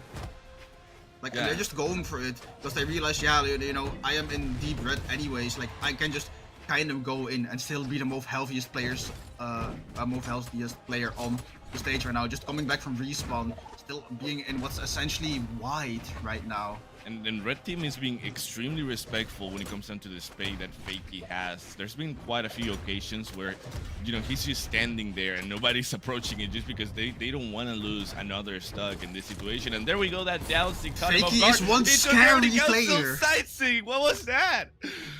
Jesus, the reaction skill from Fakey is just completely out of charts. Listen, it doesn't matter if they're voting Fakey because Shade will just bring them to his teammate. Yeah, Shade is doing an amazing job at just being there for Fakey and making sure that if Fakey needs it, if Fakey has the opportunity to hit, that he has it. Oh? Wait, Oh, double? the target swap? The target swap was crazy. Shade realizing that Fakey could get the double, but in order to let him have that double, had to interrupt the enemy player. And they just swapped it, like they crisscrossed each other. And Fakey got a beautiful double D-light off of that right now. Red team on their final stocks in red damage right now. Shade still living, gets the nice nair. dodge into Chase nair. touchdown, avoids it. Sayer They're from coming through, Fakey. and light coming through Sarah again. Beautiful. That And neutral Fakey- light. Did the weapon throw hit? That was just not needed. Yeah, the weapon throw hit. That was not needed at all. That was disgusting. That was The downer absolutely went vile. in, and from the distance of the downer went into the weapon toss just to confirm, you know, like you never know when you're gonna need it until you need it. Nah. So the thing is, taking the damage that you deal in a certain game in a set is only temporary until, you know, you have to play the next game until you go from game 2 to game 3. Mental damage is a bit more long term. Yeah, No, yeah, mental is definitely something that you gotta watch out for, especially playing twos where you have to count into another person. And the stuff that we've seen right now, you gotta have a lot of fortitude in order to just being able to push through all of that and still have a good state of mind. Oh, we have an interesting swap on character from Sen, and this is the kind of thing that I'm interesting to see because we haven't seen Blasters in twos in a long while. You know that Blasters was in a really poor state for quite a while, and now we're starting to see the last tournament we had Marckiemoo playing cross, and this time we got Sen playing cross. I can't believe we circled back To the Onyx cross? to watch Chronix. To watch Chronix, yes indeed. Chronix is back! We are why are we back? Nah. Honestly, Why? I always love Chronix. I'm not gonna hate on Chronix. Oh, I will. You'll be good cop. I'll be bad cop here. Also, another thing to keep in mind, I love that how Fakey's not only like steamrolling through the opponents, he knows that Kaya is a character with a lot of defense. So something that he's using a lot is just go down in the middle of the opponents with a ground pound on the stage, just to space out people. And if Shade needs it, especially right now with that amount of damage buildup, there we go, that little switch on opponents for that NSIC to confirm. Man, I can't catch up to explaining their plays because they're already doing something else by the time I say it. Fast. GC sidelight. Just to add a little bit more damage. What I love about seeing Fakey, they're playing two kind of simple weapons. You know, they're mainly focusing on D-light combos on that bow and playing from range. And poke gameplay from that spear. You're seeing a lot of Sars, you're seeing a lot of Nairs, you're seeing a lot of N-lights, like a lot of single hit moves that spear has. Yet, even though they're using the simplest of moves in the entire game, it somehow feels so destructive whenever they get something. And I'm not sure why, because they're not playing Scythe. It is not as complicated. It's not as... I don't want to say skillful is the wrong word, but the skill floor, the skill ceiling is completely different. Yet Fakey just manages to destroy their opponents.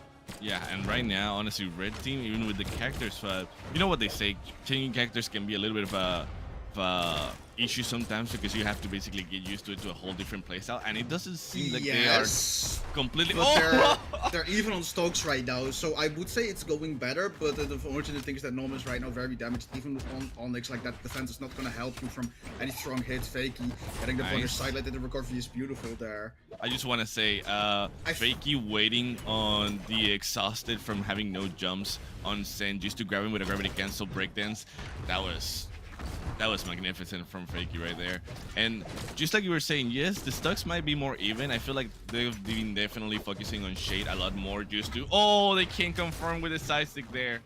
But at the same time, Fakey still has two stocks. He's looking very healthy in regards to advantage, and it doesn't seem like he's gonna stop even in a 2v1 situation. And Shade is also just playing out of his mind. Shade is just going. Okay, they have a double edge card right now. GCD that still hit. Nice. Nom is playing a very uphill battle against Fakey with that bow in hand again with the DI combo. They are coming through. Nom tries to go deep with that there. Get a cheeky knockout, and Light just coming through doesn't even take them out. Shade just didn't move. He was like, let me just end Light here, making sure they don't come back into the stage, and then Fakey just went in for the confirm. That's a trio and a handshake coming out from Fakey and Shade, but I've been hyping them up a lot throughout the set, but I do want to give props to Nom and Zen. Especially in that last game, because that was extremely close. The longer this went on, the more the red team was preventing a massive blowout, you know? There was, in fact, adaptation coming out there, but simply wasn't enough. I do vibe with the cross pick, though. I know I was hating on the Chronix meta from the past, but I do think it actually fits really well, and I think that if this is something that I practice a little bit more over the Wushang Onyx. I will say the chat really said something interesting that I've been asking myself this whole time. We just witnessed how well Fakey and Shade are playing and how much of like a team synergy they have. But I do wonder, this is loser side. Who was the team that was able to take down two powerhouses like these that have been playing so well so far into the loser side? It's probably going to be something like BalloonBoy Raydish. Because if that's the case, wait, I think I'm being told it was Rice and Soul, actually. Yeah, doesn't surprise me. That's like we just saw them as well. I think is that not potential for? Am I checking this right? Wait, hold on. I'm still getting used to the UI layout of the website. I've been used to StarGG for years. That's When completely it still was fine. called do you still remember when it was Smash GG and before the StarGG rebrand? Before Nintendo decided to, hey, guys, change your name. So there is potential that And they coming up should next, get the rerun against next, I Rise just and wanna Soul. say, we got Witchable and Hexo against Raven and Raid. Witchable and Hexo, pretty prominent last tournament actually. They've been playing twos for pretty much the beginning of the year and also last year. And a little bit of an interesting comp. They usually run Nyx and Quinai, and you know, side guitars kind of combos are definitely interesting. And we know that Quinai hits like a truck whenever she hits you with a signature. So against Raven and Raid, this might be an interesting fight. Do you have any opinions on the matter? After Moose Wars Mystic Era and thinking of the Godhead as well, I have become a massive Hexo Preachable fan. I don't remember the exact placement. This was Moose Wars Snowfall, this was Winter Championship. I don't think I can find the data right now. From what I've Preachable and Hexo are just more known to me. Like I said before, I have seen them in Moose Wars before. They played Winters together. I kind of know what to expect, like the signature Quinai and Nyx, one of the most unorthodox team comps to make it this far in tournament bracket period, like of all time. Going up against people that I don't know that well, Raven and Raid, PR64 and PR16 respectively, whereas Screechable is 28 and Hexo is 10. This is looking like a very much uphill battle, and if I may say, kind of just unfair, because based off the placements that I can see through pro stats, there's a lot more prior experience coming out from Hexo and Reachable in terms of top 32s and top 8s. I will say though, not everything is placements, and we've definitely seen some amazing offsets before. So I would still keep an eye on Raven and Raid. And now that the match is starting, something interesting, even after the whole thing with the nerfs and stuff, we see an Ulgrim and a Kaye together. No, like you're completely right. Like the stats are saying that's a free win for Hexo Reachable, but stats are always rely. But what did you just do? That recovery save, the gravity cancel side sig, that was not the way I was expecting this to start. So Reachable is untouched. Okay, until now, until I just said it. And the Raven is already on their final few legs for this first stock right now. This is amazing coming up with the gates for this first game in the set. I don't see a lot of like synergy between Exo and Reachable right now. I feel like they're pretty much just playing for the sake of like, let's get this over with. And as I don't know how to say it exactly, but it doesn't seem like Raven and Raid are actually having the best of moments against them right now. Like they're both struggling, maybe a little bit flabbergasted from the beginning, rightfully so, when they're fighting footing right now. And I'm assuming like I have seen a bit more of Reachable and Hexo than you have, because there is gameplay, there is like team play when there need to be. What just happened? I think Reachable tried to go for a downer, gravity cancel delay downer into Sayer to Gimp. But it didn't seem like it didn't hit, probably because of the damage that the Ulgrim was in. So a little bit of a trouble. My head is in my hands. I was gassing you up so badly, guys, and then you SD. but they still got the advantage. They might be SDing, they might not be you know, doing what we were expecting, but at the same time, we never know. This is a reverse game 5 from Hexo was crazy. That's yeah, no.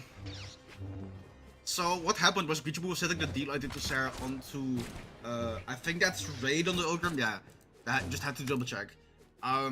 Hitting Hexo in the process as well. What Hexo did was just reverse naring Raid to the side, and even though it wasn't a guaranteed knockout, it did manage to exhaust enough options. So 200 to 274. That's like 20. That's 21 damage. Of the total damage that Guichibu dealt this game. So I wanna have faith in like the new guys on the block all the time. I think having an underdog story is really cool to see, especially when you're playing against people that are you know, have a history within Moose Wars, within the Brawlhalla community, in Guichibu and Hexo. But at the same time, I mean, But they need to do better than this. Yeah, they need to do better than this. The damage difference could be noticeable, and Guichibu, especially with Queen Nai, those Katars, as soon as you start building up damage and you get hit by a signature, just like I said, it can be the end of your stock pretty quickly. And Guichibu knows that. Guichibu is definitely exploiting the damage capabilities of his character. And then we got Hexo, who's a whole different beast, a very up-and-coming pro player. So Raven and Raid definitely going to have to lock in. I don't know if perhaps there's going to be a little bit of a change in regards to their characters, perhaps, but we'll see. Honestly, I still have hope that we might see something surprising happen. We still got 2 more games before this is over, so we are seeing something very interesting. Raid is taking on the Ogrim, but we're seeing like another variant of an Agno Blaze like team comp being Bryn Ogrim, Raven swapping from that Kaya. I'm not sure what to think. This is Terminus. This is the first time in the past 3 tournaments I've ever seen this. Yeah, honestly, Terminus, I can understand where they're coming from. The stage disposition and having the platforms might be seems like a little bit of I love how they're just respecting it. A little bit of respect, showing sportsmanship, waiting for each other. I definitely like that. Even if it was a little bit out of nowhere. But going back into the game, Terminus, yes, a very good map, especially for their character selection, because the platforms are definitely going to keep them alive, safe for any sort of combos from Guichibu and the side from Hexo. And it does seem like they're doing a lot better now. Oh, that's side-stick hitting on Hexo.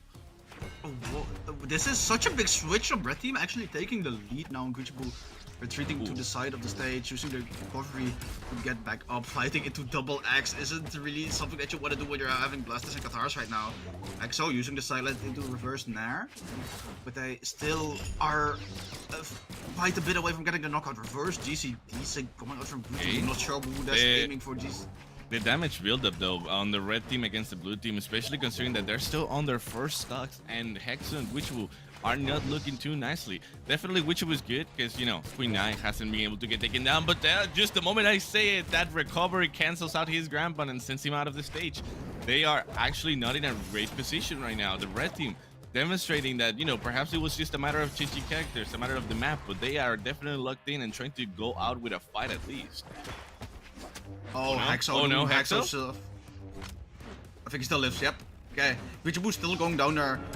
Oh, and just as emergency, but what are these Qatar strings? Bro just did delighted to dare multiple times in a row, like without anything in between. And he worked. Just chase dodging. Yeah, and it worked. It's crazy. But you're playing against 2 very tanky characters in a doubles format. Even if you get 1, there's still an extra person that you have to account for. I think in 2s, it's definitely a side of the game where Queen Nai just shines. Oh no! Oh, that would have been an amazing conversion to just confirm and perhaps get a little bit of that advantage of. But just as I was saying, Queen Nai is definitely a character that maybe in 1s has to struggle, but in 2s, with the amount of space that she needs to cover. Oh, there goes the stock advantage that he had. A little bit of a misplay from Hexo's still doing Hexo stuff. He's still going on the side. Wait, oh! Ground pound! Delay ground pound into ground pound from Hexo to confirm on Raven. 1v1 situation. This was beautiful from Hexo. Saying against Guichibu, I'm gonna make it a little bit easier for you. Win the 1v1. You got this, homie. Now we have no more of an advantage anymore. Advantage just evaporated like snow for the sun. Now, Guichibu is doing offstage stuff.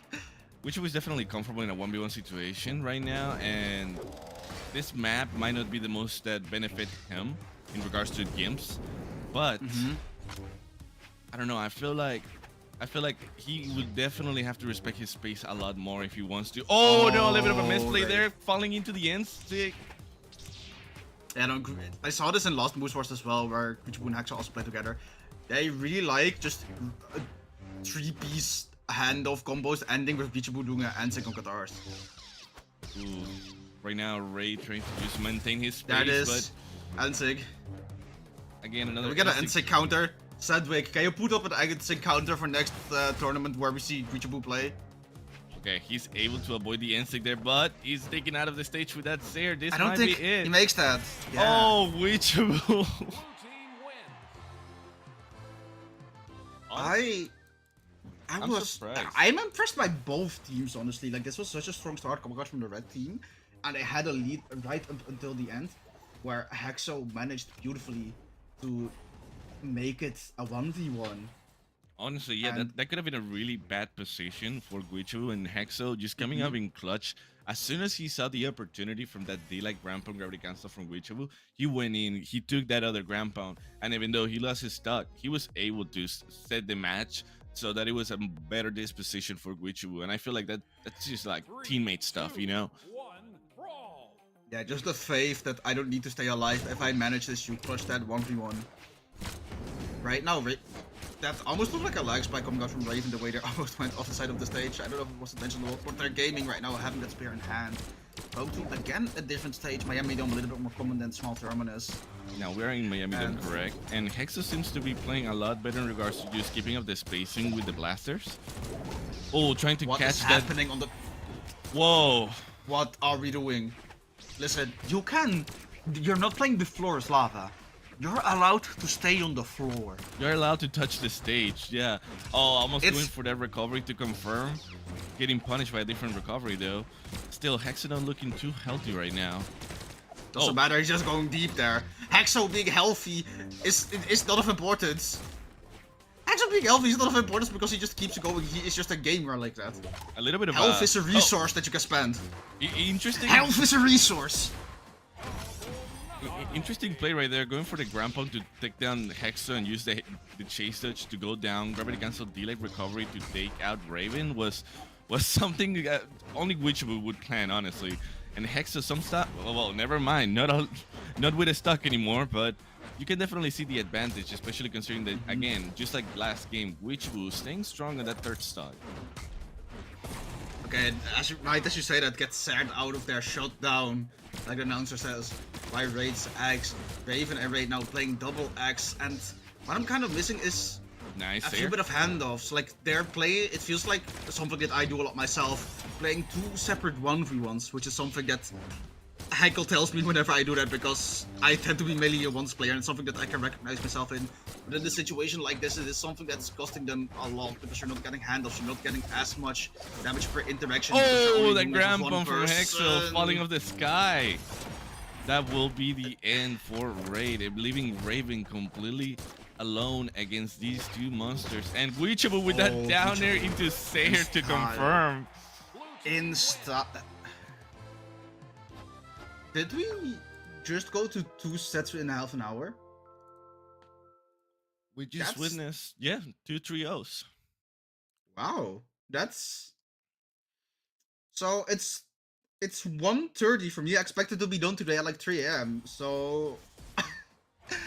That's definitely. Thank you guys for keeping my sleep schedule for not being as messed up. But... I definitely think there was potential for Raven and Raid here. Yeah, that second game this is going to be a massive assumption. It didn't look like they were playing together a lot. I said this before, it looked like a lot of 1v1 gameplay. I wasn't seeing a lot of giving them to your teammate or leaving them for my teammate to catch, or having faith in the other, as opposed to what we saw from Hexo and Primal, having played multiple tournaments before. I played the previous Moose Wars before and making it top 8 as well. And just being like, yeah, no, you got this, I'm gonna leave this one to you. Raven and Raid, definitely a team that I'd like to see in the future. And maybe if they get... I don't know how much they've played together, but if they just practiced more together, I definitely think that I have it in them to take this team on again. Definitely was a surprise, the way they just took the advantage, and also were able to push Guichu and Hexo into playing a little bit more seriously, just just came to show what they're capable of. But Mhm. I mean, I feel like then again, there's always another chance. There's always another tournament. I'm really excited to see them again play the game. And which one hex? Moving on to the next side of the loser bracket, we will be having some amazing matches coming up. For anybody that's still watching, I definitely recommend you to stay. Maybe try and go get a water, get yourself comfy. We're about to go into the last stretch of the tournament, and for me, this is probably gonna be the goodbye as of now. Thank you very much, even if it was a little bit of a out of nowhere arrival from my side, and thank you very much to Mauro. It's fine. It's been wonderful casting with you once again. Much love, man. No, but it was lovely having you here today. Thanks so much for Hackle being here with me as well earlier. You're gonna see Hackle again, a gag coming out from the pre-show. Will be here again. I hope he's doing okay because his predictions are kind of looking too good right now. I hope his mental is still up there. I'm probably gonna lay down in bed. I'm gonna watch the rest of the stream on my phone. My back needs some rest now, but thank you for being here with me. Thank you, AJ, too. Having me here, get yourself some drinks, and then we're moving on with the rest of Moose Wars doubles. And remember, fellas, if y'all want to see more of this excitement or more of these fights in the future, the Royale is getting closer and closer. Just at the end of this month, we got Marckiemoo coming up, and a lot of players are going to be showing up. So definitely keep an eye open for that. For nothing else to say, this has been Nomad, and I hope y'all have a wonderful night. Cheers.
We're getting close to the end with the Primal Dawn Moose Wars tournament. It is 2v2s, which means double the fun and double the action. My name is Keg, and I'm joined once more by Hackle. This time, though, we are not the pre-show, we're the full course.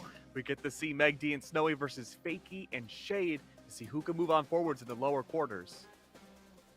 I'm excited, man. I mean, this is an interesting one. We were talking before about Meg D and Snowy and teams like this, right? We were talking before about Fakey and Shade, and no surprise they've made it this far. But this is going to be a curious thing to see Fakey and Shade, because by numbers and just by general sentiment, Fakey is a much more accomplished player, and Shade is someone who's a lot more up and coming. We've seen in these games sort of a level of experience from Fakey that might have been sort of pulling it too far ahead for Shade. And there have been some moments where they play fantastically together, and some moments where it hasn't been quite as coherent or quite as consistent. And so, against a team of two players who are both known for being very well accomplished, I'm curious to see how that's going to shape up. And I think we're going to see a very big difference between how explosive these two teams are. Now, could you chalk that up to just being an experience diff between the 4 different players for Shade specifically? I don't know if it's an experience diff as much as an experience at this level diff, because obviously there's levels to this game. And Shade is someone who, as far as I'm aware, has been playing for quite a good amount of time. Not obviously like an old head level or anything like that, but there's the level, the things that are important at this level of play are so different to what's important at, let's say, Diamond 21, 2200, because the higher into the game you get, the more mental comes into play, and the more it's all about the adaptation, all about these tiny little micro interactions and small adaptations and changes you make that really make or break a game. Everyone can hit their combos, everyone can push the buttons correctly at this level of play. Yeah. So it's very difficult. That's why breakout performances are so exciting to see, because it's very uncommon to see someone come into the level, like a pro level of play, and do well for their first time in that area.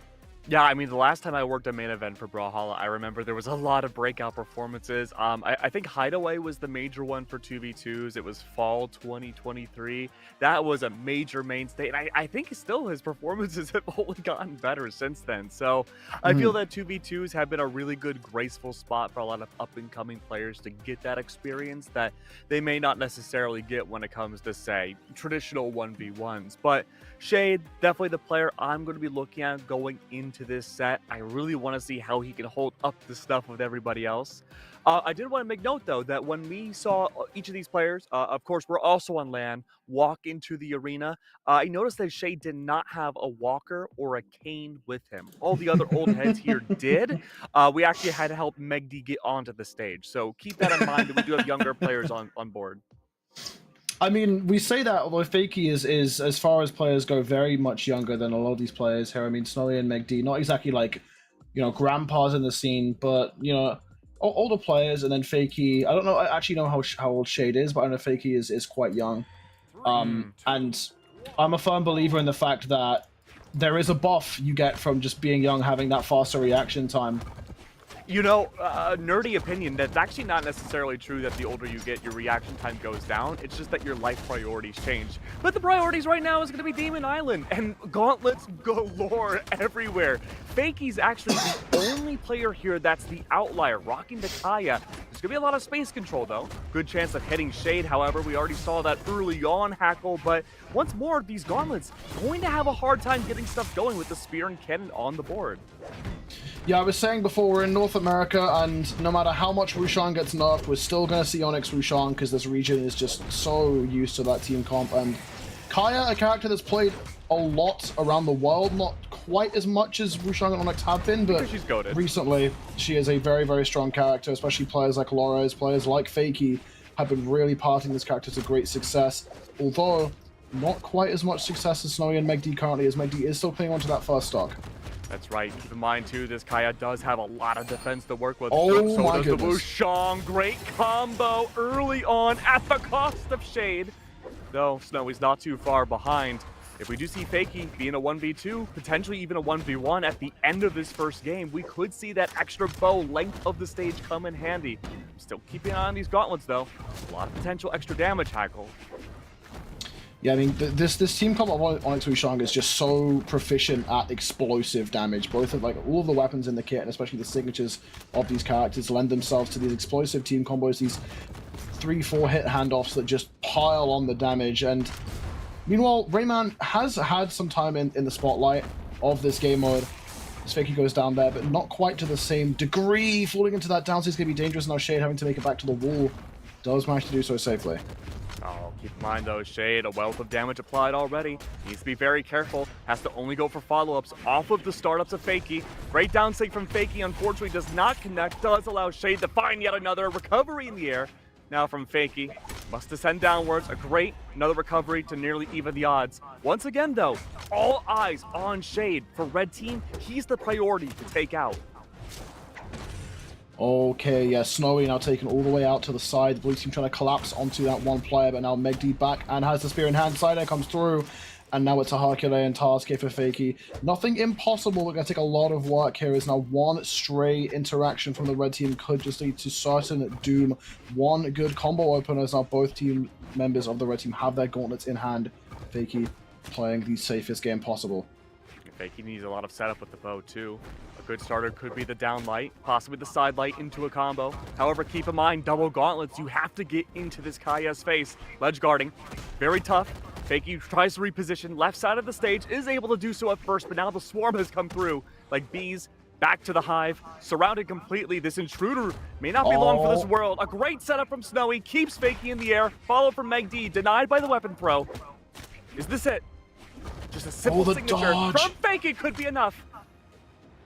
Fakey positioning incredibly wisely to avoid as much punishment as possible. Has made this a much more doable situation as Snowy. Off the left side of the stage, Fakey gonna try and capitalize. Doesn't want to throw out anything too risky. Finds the side air, gonna just space out with this unarmed. This is looking way more doable, Keg. Oh, side air, huge. Nearly took out Megd, but unfortunately the weapon throw did not connect. A silent but deadly down sig was enough to confirm game number 1. Doing a comment though, Demon Island for both the Rayman and the Kaya.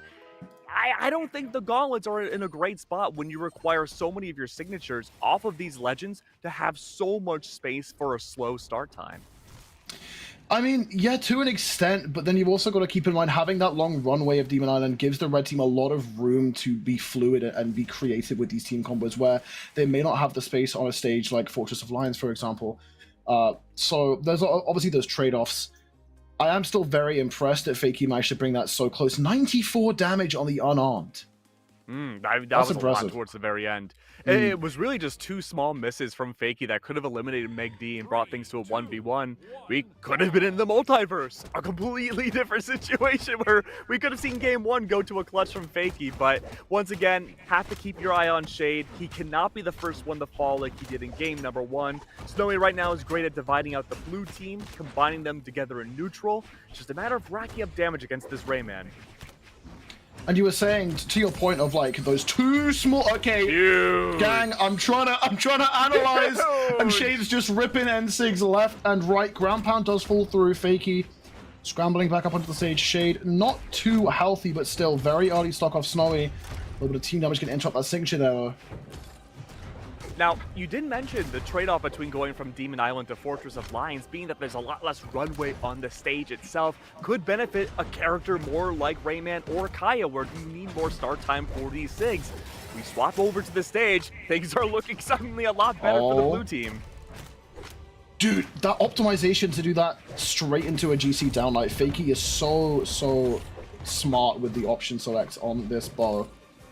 Looking for the KO onto Snowy already. Only a minute into this game, and Snowy's at risk of losing the second stock. That's a really good pace for the blue team, and I think pace is going to be incredibly important against a team like Megd and Snowy. Like I said, these 2 characters so in your face and aggressive, but if you can slow them down, that will be monumental for the blue team here. Plus, you have an Onyx and a Wushang to Chun-Li to work with, too. The idea is to be in your face and keep these players in the air. That's why Snowy has that golden cannon. Just try to keep Fakey dispositioned as long as possible.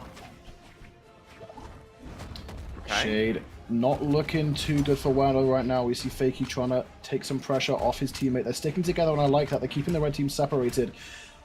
just for the moment, though. The weapon throws by Shade stalling out, actually defending himself very competently there and keeping himself alive. Look at this, though. Fakie has yet to lose a stock. Snowy's now down on his last. That's that GOAT factor. I said something. I said something. Except for Fakie, only now on that second stock. Yeah, I mean, you wouldn't realize it by looking at her, but Kaya is secretly a tank. And that can really come in clutch a lot of the time. Now, Fakie going to be trying to play that more aggressive stance, I reckon, with the stock advantage that he has. But Shade actually just ignoring that, going in deep with these gauntlets. Red team trying to get something done. Finding a bit of a team combo here. Good interruption by Fakie, going to capitalize with the bow as well. Snowy could be in danger, manages to get back. Oh, look at the respect now being given from the red team. Waiting for blue team to get back onto the stage. Playing it, like as you said, incredibly safe. A lot of respect given. Great follow-up off the side air from Shade. Now brings it down to just Meg D. Last one left. 3 stocks to work off of, but no chance of a recovery. No, never mind. I was wrong, and Fakie's there for the follow-up. Game 2 now, 1-1. Absolutely. And to your point of what you said on that first game, just going to circle back. You said that there was just a couple of missed moves by Fakie that just resulted in that loss, and that's kind of exactly what I was talking about with micro interactions being the name of the game in 2v2. Like, the game has developed so much that 2v2 is just a game of optimization. How much damage can you optimize off every single hit you find, and can you get every possible handoff? Can you minimize any like small issues for your team? And compared to even a couple of years ago, the amount of like optimization you see between teams now is incredibly fun to watch. Absolutely. I mean, way back when, in the ye olden days, back when the Brawlhalla was played in the Stone Age, you'd see mostly either just 2 teams dividing out into 1v1s, taking up half the stage each, or mostly just macro play. Fakie! Oh, I'm sorry. No, Fakie does not have a response to get that final hit off of Snowy. Snowy's able to live, but not for much longer, though. Kept to the back of the stage. Shade, once again, these gauntlets so insurmountable. It's Snowy, keeping things alive. Shade once again falls. These teams are hitting combos in the places they really shouldn't right now. NSYNC gonna come through, Megdi barely surviving that. Both NSYNCs of each team. Now Fakie looking to try and close out one of these first stocks. Shade can't find the recovery there, dodged through. Great spot dodge from Snowy, though. It does lead to a side air from Fakie. Weapon throw does not connect. Snowy barely has a way back. The neutral air quick to keep Fakie down. Drowning Fakie at the bottom of the stage. Now it's Meg D, the only player with all 3 stocks. Oh no, you don't want to let your dodge get eaten by Snowy there, because that's just going to be so much damage built up. Snowy kind of heating up with this cannon right now. You can see it in his movement. The momentum is building, and that's a train you don't want to let reach too much speed. Now the blue team trying to slow things down. So I'd like to interrupt, but still some team damage coming through, and the red team just piling on the pressure. Fakie narrowly surviving that side air. Oh, Hackle, the surgical precision from Snowy. Not a single team hit so far from this weapon. Has been great at isolating both members of blue team, nearly sending them to their demise. But now Snowy goes across the stage from the bottom, is able to do that off the side air of the cannon. Once again, Meg D, the follow-up, twice over now. A double KO, sending now Shade and Fakie to their final stocks. And after how proficient Fakie looked last game, the red team is really striking back hard. Shade struggling to find these openings. That's one of the issues you can have with Axe against a team like this that's so aggressive. If you're not so pinpoint precise with the Axe, you're going to get punished quite frequently. Fakie trying to do the most, getting a lot of damage in here with the spear. Snowy's going to fall. If they take out Meg D here soon enough, that's going to be a decent job stemming the bleeding. D-Light into the side air, not going to be enough quite yet though. The red team has found a big weakness that it seems like Shade and Fakie have a struggling time off stage. Meg D, Snowy, great at sending Shade overboard, but now Meg D is finally caught up with the rest of the gang. It's all down to 1 stock. Isolation's out once more. Snowy, cannon off stage, a force to be reckoned with. Great way to keep neutral back alive, off stage, force him away. Barely little runway to work with, but unfortunately Snowy chooses the wrong 50-50 and cannot get the dare. It's Shade. Once again, down below, what can you do? Space created, Snowy, cannon in the air, keeps Fakie away, but now a challenge. Double spears. Will it be enough? The answer is almost yes, but Meg D evades Shade yet again. Recoveries in the air, sending Snowy away. It's up to blue team now. 1 simple signature is all that's needed to bring things to a 2v1. But the same Hackle could be set for both of these teams. Whoever gets the next major hit could determine game 3. It's 1 red member left. It's Meg D fighting for their life. But a simple down sig could get rid of both the blue team. That's another. Seth, the follow through. My Fakie goodness. saves it. And I cannot overstate how crucial that KO onto Snowy was by Shade, because as far as I'm aware, Snowy had just caught Fakey's dodge, and if Shade was even like a 1/10 of a second slower, Fakey was gone. Absolutely. The dodge read had come through on the gauntlets, the recovery was charging up for Snowy, and Shade putting in the impact where it was most crucial, gets that save. I think we have the replay of it right here. Yeah, dodge is caught, Snowy's right there, and Shade comes in last possible second, saving his teammate's life. What a interrupt, and what a turnaround for the blue team as well. And you're completely right, man. It's all about the micro interactions between both of these two teams. It's coming down to the smallest little hits that are determining the series. It's wild to think, right, that this is the lower bracket. We're getting closer and closer to seeing who can move on forwards in this tournament and who's facing elimination. Yeah, I mean, like, this, not only is it lower bracket, this isn't even top 4. We're in top 6 right now. Can you imagine what top 4 is going to look like? I can't wait. I absolutely cannot wait. But right now, we've got to focus on the fact that the blue team is piecing up good damage here onto Snowy, especially. Side C comes through, Shade. Executed 30 seconds. Hey, 30 seconds is all you need sometimes. Shade doing it yet again. What a quick recharge. Gravity cancel down, say didn't quite connect. Meg D finds the follow through. Shade, the micro yet again, finding opportunities. He's gone! Nastier and nastier. Where did Snowy go? Snowy's been melted.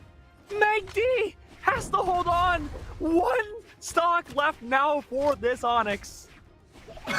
Half of the red team's stocks just deleted in the space of under 1 minute. That is absurd. Global warming in Demon Island. Fakey could be in trouble here. Pogo comes through. Perfect execution on that down air. Now, this is a doable situation, but the worst part is, not only is Snowy the only one on his final stock, he's also the most damaged player on the field. He's got to play a perfectly safe game, and that's not safe enough, going all the way in with the cannon. Only gets punished by 1 move, but actually now pushed into the red. Fakey gets the ground pound as well. Mekti could be left alone on 2 stocks here. DC comes through. What was that interaction? Oh, What's going on? The sacrifice, Mekti hurt Snowy. Then bring them back onto the board. Got hit by the downsync of Shade. Was removed that second stock. Now things have gone from bad to worse for the red team. Snowy, Inklings of Shade's own position back in game 1 where they're nearly the first one out. The Gauntlet wielder needs to hold on tight. That's Fakey to lose a second, but still, plenty of work needs to be done for the red team. Snowy's off stage. Needs to get rid of Shade as soon as possible. Bring this to a 2v1. Any advantage they can. Oh, neutral air. I think the blue team's getting a little bit too overzealous here. They're getting very confident. They had the win in the bag very early, they think, and now they can't afford to go too far because you got to keep in mind, Fakey is now also on final stock. Shade, actually, for once, the player who's surviving the best, and the red team doing a decent job of damage build onto Fakey here, almost matching Meg D. Shade could fall here as well. And then we've got an even stock game. Look at Team combo coming damage. Snowy is insurmountably damaged. A breath of air will remove this Onyx. Careful and precise. It's the unarmed that gets rid of him. Meg D once again has to pull off heroics. Oh, no way! No way! Meg D! A survive across the stage. A side air from Shade. The weapon throw doesn't connect. Fakey's there for the follow-up. A ground pound inadvertently saves Meg D's life, only to end in misery. Okay, Shade. Meg D, I think he saved him there. Unbelievable. Risen once more, a zombie that will not die. Great spot dodge off of the side air from Shade, but all it takes is a simple down goodness to get another game. 3 now for the blue team. Whew.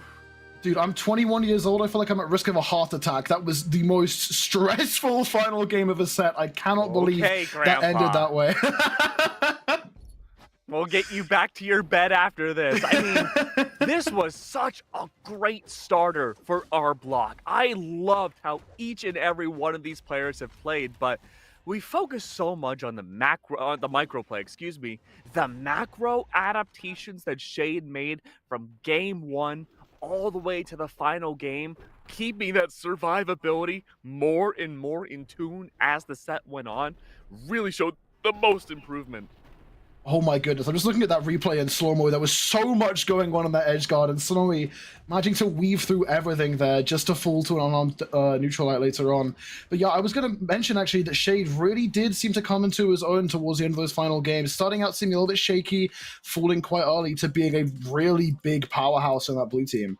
And I said I was a little worried about Shade going into this first set because, a 39 power ranking's pretty dang good. But, compared to, say, Meg D and Snowy, who were in the top 10, Fakey's number 5, that can still be a nerve-wracking endeavor to beat, no matter who you are. Fact of the matter is that Shade did amazing through and through, power rankings aside. Absolutely, yeah, proving that he is on the up and up. And looking forward, actually, we're going to be going into what looks to be Rise and Soul versus Guichamu and Hexo. Yeah, that's going to be a very interesting matchup here. I'm curious to know what your thoughts are overall on the on which legends you think were going to be selected. We didn't see any changes in our last quarterfinal set. This will be our last lower final one before we go into the lower semis. Is there a chance we see adaptations at all through this set? I think out of any players we see today, this might be the match with the most likelihood. Hexo and Guichamu play some very unorthodox picks in the 2v2 space. Guichamu going to be looking in the Queen Nai, Hexo going to be looking in most likely the Nyx. And these two players, they like to isolate their 1v1s, but they have some really interesting and unique ways that they do their combos with these characters as well. Meanwhile, Rise and Soul, pretty standard in the way in the team comp they play, very on meta, very on picks. But I think it's very possible that Guichamu and Hexo, if they start to fall apart, could pick something different. I see. And these two teams have been playing together for a very long time too. And historically speaking, again, it's Hexo and Guichamu that have found a little bit more results. Very curious to see what the first stage is going to be. Yeah, Guichamu and Hexo sort of like making a name for themselves as a team last year, and in that time have become a team that you really do fear. They're very much a knowledge check as a team because, like I said, they play very unorthodox. They play a pair of legends you wouldn't really expect to see, especially at this level in the 2v2 space. And because of that, if you're not ready for it, you're not expecting the kind of way they're going to play, you're going to get caught off guard by some really big gimmicky stuff. I mean, we know Nyx has that end sig on the blasters, which will just Thanos snap your stock if you get caught off guard. You're telling me Nyx and Queen Nai are gimmicky? No. What? Never. I mean, you just wouldn't expect to see them played at this level, though. The Queen Nai's a little surprising. She has high attack, high defense, very slow speed and dexterity, so the speed buff is going to be there for the dex. I think this is great for 2v2s. Back when I would do a lot of 2v2 runs, I loved my girl Nai. She's a tank. She's unstoppable. Not quite the Kaya with a little bit more, I would say, flexibility in terms of just being in the air a lot, but you still remain with the spear. The Katars can be great for those in-house engagements towards neutral. I think this is a combo, as kind of gimmicky as it is, still works pretty well. Oh, it's going to work fantastically. These two players are terrifying, and you will see Guichamu making this character look like it has 3 million dex and 3 million speed, because Guichamu is probably the best Qatar player in North America right now. Like, has been making that weapon look absolutely ridiculously broken. Has been playing majority Lin Fei previously, and then in the 2v2 space has been bouncing around different Qatar's characters. Seems to have landed on Queen Nai recently, at least. On the flip side, we have a very standard team comp. We have the Kaya coming out for Rise and the Olgrim out of Soul, the tried and true all the way back from the Acno Blaze era. So, interesting first stage that we're going to. Not quite Fortress of Lions, not quite Demon Island. We're actually going to Miami instead. This could be very nasty for the Nai pick. Yeah, I was gonna say that's scary if you're the blue team here, because that's gonna lend itself pretty well to Hexo and Guichamu. Guichamu especially going to be going for some crazy stuff at the top of that end sig on the Queen Nai Katars. We've seen already today a good few times Guichamu just deleting stocks super early. I mean, picking up the spear, immediately throwing it away. Guichamu wants those Katars, and they're just gonna swim with unarmed body weights. And that's going to be a good counter to the Olgrim Lance once it comes out. Right now, full blue stage control into the hands of Rise and Soul. That being said, though, individual 1v1, Hex is not long for this world. A first stock, very early Hackle. I'm just stunned that was enough on a character that has low strength. I mean, Kaya is not a super strong, beefy legend, and Nyx has relatively high defense as well, but that was still just enough. And we're going to see, get ready to see a lot of that signature. Guichamu is just always going to rip that in every team combo possible. Rise! Unbelievable. Hex is struggling in this first game. Not able to get anything going just yet. We saw the blasters unable to connect. Gravity cancel. Neutral Sig does find some impact off stage, but once more, Rise has this character's number, but they're able to escape. Oh, the end sig not going to connect. Now Guichi, we're going to have to go off stage, try and find this KO onto Rise. Gets caught in the down air though, and the reversal comes through. The blue team running away with this first game here. Yeah, it really hasn't been close just yet. Guichi, now that the Lance is out, may be able to find impact against Soul, but again, I think the movement so far from what we've seen, Rise and Soul have been doing such a great job evading these attacks. It's scary how well they're positioning, to be honest, because if you're a team like Hexo and Guichi, you need to find these opening moves to really hit your big, strong attacks like that N-Sig that Guichi's been throwing out. And so if the enemy team is prepared for it, that's going to be really rough. Soul doesn't manage to touch. They get hit by the ground pound, actually going to fall there. So down to even stocks. Damage, absolutely not. Hexo needs to be so safe here. This could be... I'm honestly going to say, if Rise fell into that N-Sig, that was just curtains on the stock in like seconds. Oh, jeez. Soul's not in the best spot either, but Guichi has to face a demon army right now, a 2v1. Miami does have extra platforms, though, that could benefit the Qatars quite a bit more. Of course, we could see the Nair from the Lance find some value, but it might just be a little too high up for how Guichi's playing. Guichi, attempting to be a piranha in the water, is looking for any rogue hits they could possibly find, but a good recovery in the air from Rise brings Guichi now down to 1 stock. He's still got to remove 3. Yeah, pretty big. Oh, goodbye. Well, yeah, I mean, go next. Honestly, just go next at that point. Guichi going to fall down there in the red team. I mean, honestly, they made it look pretty good, and I think if Hexo had access to all 3 stocks there instead of just 1, that would have been a much closer game, but Hexo just got absolutely obliterated by the Spear of Rise in the first 2 stocks so quickly, and left Guichi kind of wanting for a teammate actually being alive in that match.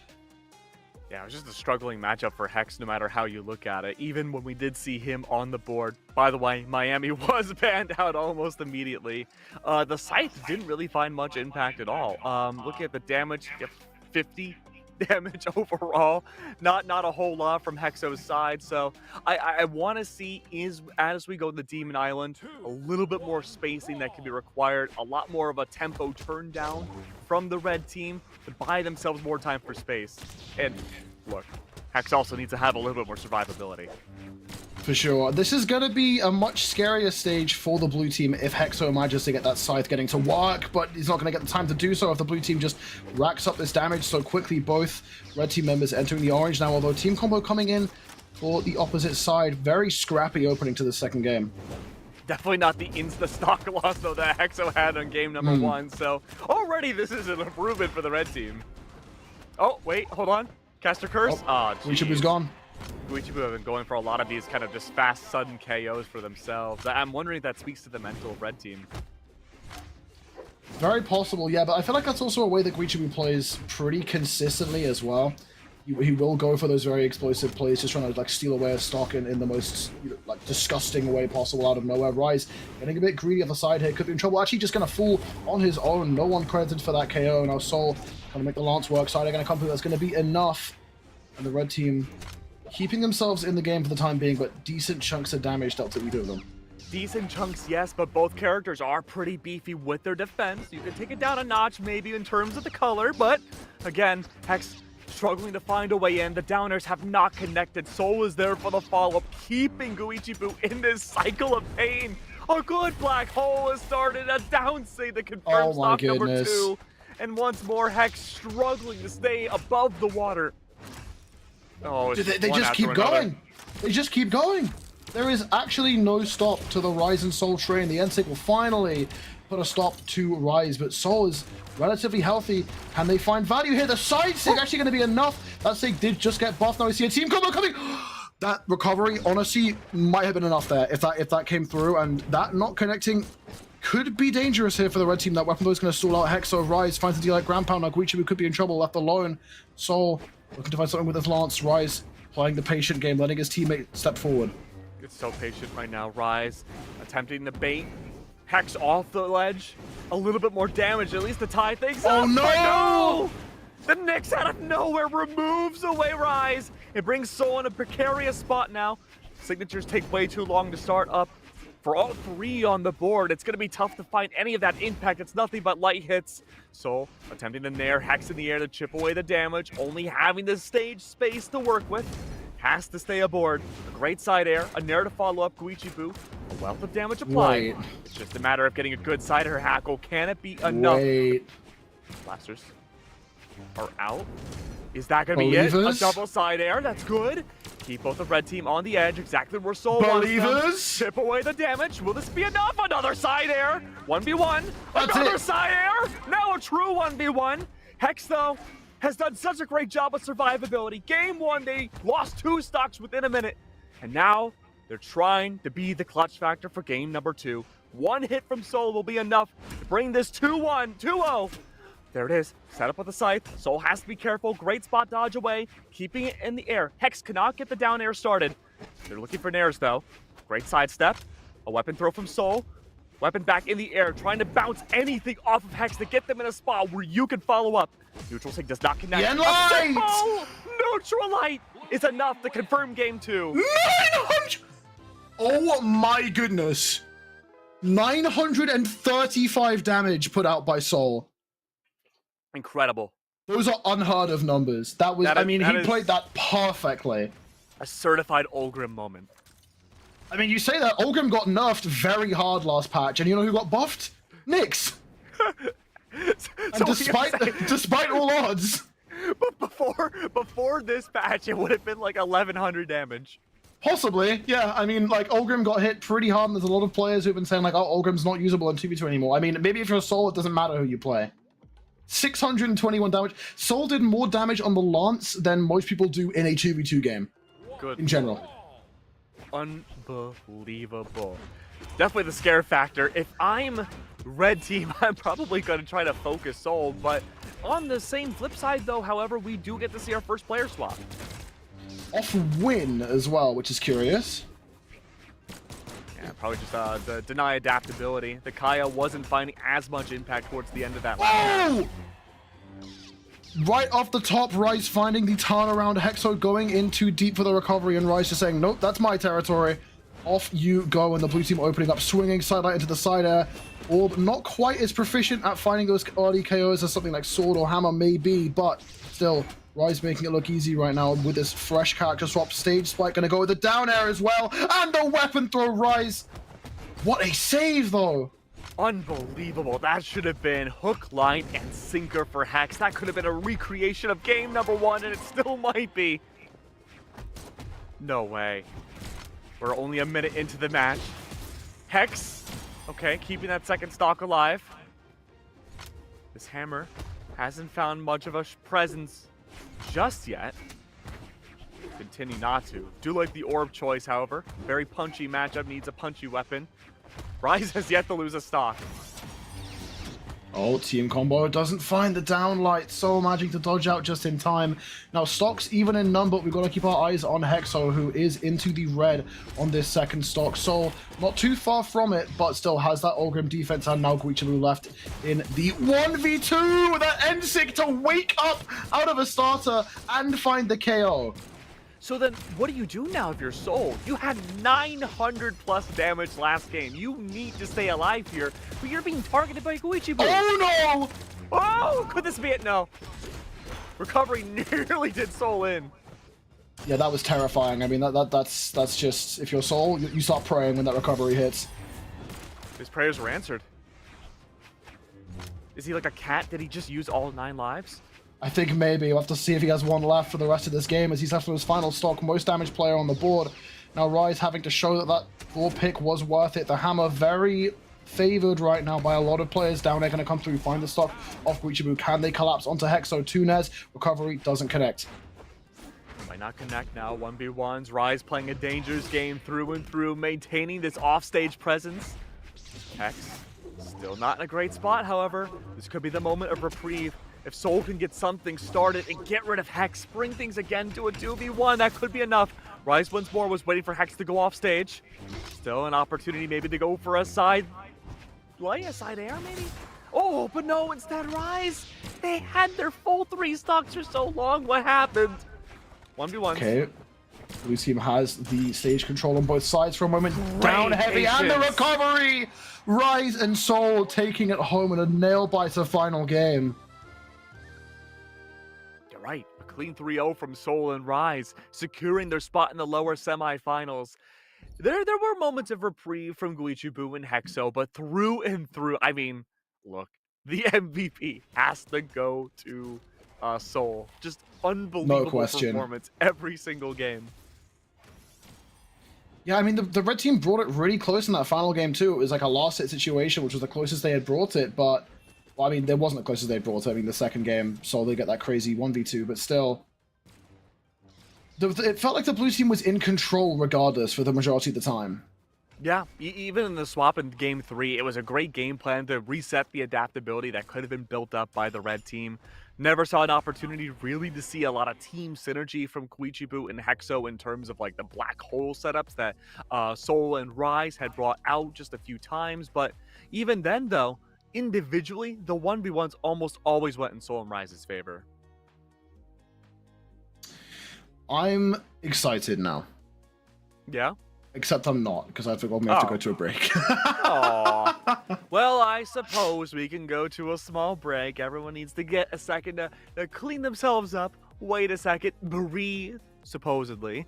But don't worry, though. We'll be back in just a few minutes. We'll have ourselves our lower semis.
Welcome, ladies and gents, back on into Moose Wars Primal Dawn 2v2s. My name is Hackle. I am, of course, joined with Keg, and we are lined up for top 4. Yeah, that guy. He's here, I guess. It's whatever. Yeah, we are lined up for a heater of our first match here. For the start of top 4, we have Raydish and BalloonBoy versus Bonnie and Money Holla. How are you feeling? You know, I'm feeling a lot of things. Sometimes anger, sometimes disappointment, Hackle, but right now I'm feeling nothing but serendipity. I'm very excited for this 2v2. I know in the break you were hyping it up, Bunny and Monty for being these very unusual players, and them combining themselves in this 2v2 should be even more unusual. I know it's on our beautiful faces right now, the camera that is. I do want to point out something very interesting for the audience. I think I know what it is. Player, I'm sure you do. Every single player in this matchup are all level 100 on their respective characters. Yeah, very, very locked in on these characters. I mean, they're the characters everyone's known for here. You think Raydish, you think Red Raptor, you think Money, you think Imugi, you think BalloonBoy, you think Zariel, Devil Jin, you think Bonnie, you think Rayman, and that's of course what we have going into this. Money, in fact, is someone who I don't think he has a level 100 J-in, but his J-in is also very high. Of course, a very accomplished greatsword player. We're going to be seeing how well he makes that greatsword work in this game mode, where it's widely considered not quite to be as strong, but I mean, if anyone can do it, it's him. Oh, I'm getting word right now from production. He has a level 99.5 J-in, which means he's still very new to the character. Yeah, no, I mean, the gap between 99 and 100, that's like 3 years of playing a character, probably. So team combo coming in, though. Good start here for the red team. Another one going to be coming in. BalloonBoy does drop that. BalloonBoy in trouble off the side for a second. Raydish clears the field with that sweeping sidelight, though. Bunny and Money so far have had a difficult time getting back on the stage, but as soon as you start giving this Imugi presence, he goes for a side sig and says, well, never mind, make that twice over. Unfortunately, though, BalloonBoy, not long for this world, does fall away. 1v1s are abound once more. Raydish is doing a great job. Of course, he gets sent into the air by his own teammates. It's gonna be Money gone now. Now down to Bunny and Raydish to see who has the better survivability, but as I say that, Hackle, we know the answer. Yeah, it's not really a question. Raydish has always been the player who is very good at clinging onto those stocks and maybe won't put out the most damage, but has that presence for a majority of the game. BalloonBoy, someone who can play every role needed, but right now the role he needs to do is stay alive as that second recovery, just narrowly clinging to life. Bunny hunting down for BalloonBoy for the time being, but BalloonBoy will stick with it for now. Raydish still, well, I was going to say on his first stock, that D-Stick is going to be more than enough, and our BalloonBoy scampering away, trying to get between the blue team members to keep on this second stock. Such a nerdy gravity cancel D-Stick from Money there just to catch out Raydish, send away that first stock. Right now, this greatsword has been a big boon on the sides. You can see all front team has just been straight up avoiding the Imugi whenever possible, trying to target Bunny, and for good reason too. This axe has worked unbelievably, and even then, you had mentioned in the green room that Bunny goes for a lot of these really engagement-heavy offstage plays that do not go well for the recipient. So this is playing directly into the hands of blue team. Side tick gonna come through with that side of Imugi defense, baby. Money Hollow not even pressed. Getting hit by that. The recovery will close out the stock of Bunny. And despite the fact that the blue team has felt relatively in control for this game, we are seeing a very even situation here. Very even at the moment, however, that could change in a heartbeat. Monty was sent far up into the sky. Any signature, if we do have the opportunity to see one, should be enough to solidify. One stock left! Oh, it was so simple. Money's not long for this world either, however, people have been avoiding him. Bunny's there for the follow-up. Rather take the team damage than the full enemy damage. Bunny's off stage now. Oh, could be in trouble. What a ground pound! Good follow-up. Both off stage. Yeah, now Bunny has to play survivable. Bunny was keeping pace with BalloonBoy for a while, but now BalloonBoy managed to avoid too much damage. The bird coming through, and now Bunny having to run for her life, manages to avoid for a moment, but the ground pound comes through, and now very doable for a character like Imugi, but still Money Holla has to play this very, very well. Team combo coming in. This could just be cut. The Nair, I suppose, trying to avoid DI. Nasty combo, another black hole. A little too much damage applied to Money, though. Side sig didn't connect. Might not even need to. Weapon throw. What a good that weapon throw. solidifies game 1. Yeah, Raydish and BalloonBoy completely prepared to play the long game there and just slow things down, play to their own pace, and force the blue team to meet them there. And the blue team just couldn't quite do it in game 1. Couldn't quite do it. Really love the engagements and the punchy factor that we're seeing from red team. The Imugi was just evaded for about like 3/4 of the entire match. I'm hoping to see a little bit more action from him going into this next one. It's just a matter of whether or not the Red Raptor and Devil Jin want to engage just on Bunny again. Yeah, I mean, the real question is going to be like levels of aggression here, because Imugi as a character has an incredibly strong sig kit, but also with both the weapons that Imugi has, if you're too trigger happy with some of these options, you're going to get punished hard. And I think Bunny as a player likes to be like an on-off switch. She'll play very far back and then she'll come in very hard. And so the blue team is going to be like playing a balancing act of their pacing here. Bunny, she's keeping her distance, looking far into the air. Money, however, camping towards the edge, has been unable to find these engagements with the great sword. When you do, there is some damage applied against Bunny. The BalloonBoy keeping distance, looking for a proper opening, playing Keyboy with these weapons. Great signature, does keep Money away and solidifies out Bunny. This has been the game plan for red team, and it has not changed from game 1 to game 2. Divide and conquer. Rack up the damage against Bunny first, make the Imugi engage inwards, then apply the damage back to Bunny, take down the stock, and then go for the Imugi. I've noticed as well, the red team are very conscious of it, trying to interrupt team combos onto their teammates. Not to say the blue team aren't. Money got a very nice interruption to protect Bunny at the start of his second stock, but maybe seeing now if Raydish can avoid being put in another combo like they did towards Bunny. Will be able to, but decent opening there onto BalloonBoy stock as well. Very even game on the second stock, but the nairs are coming through. Bunny caught by the side light, doesn't get hit with the nair or the side air, unfortunately. Nairs have been so good from BalloonBoy, just barely getting out of range of the axis attacks from both of these blue players. Bunny goes for a recovery. She unfortunately gets hit and returned by a neutral sig. As the Devil Jin once more sending Bunny down to a final stock. Something needs to change going into game 3. Money! Money getting a bit overzealous on the side there, and now BalloonBoy having the time to just rip into Bunny with these gauntlets. The D-Sig gonna come through, do some decent damage onto BalloonBoy Grand Pound as well, but will keep living.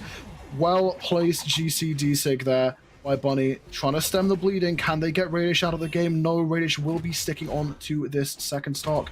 And Bunny really wants to play off stage too. We know how unorthodox she can play, but just naturally Rayman, great at denying players from getting back on from the ledge. Great ground pound though, Raydish sent into the sky. The Imugi, however, attempting to join up Bunny towards the ledge, does end up in a lot of pain. Ground pound, no dare, excuse me. Does send Raydish away down to this final stock. This is going to be a very important game for the blue team.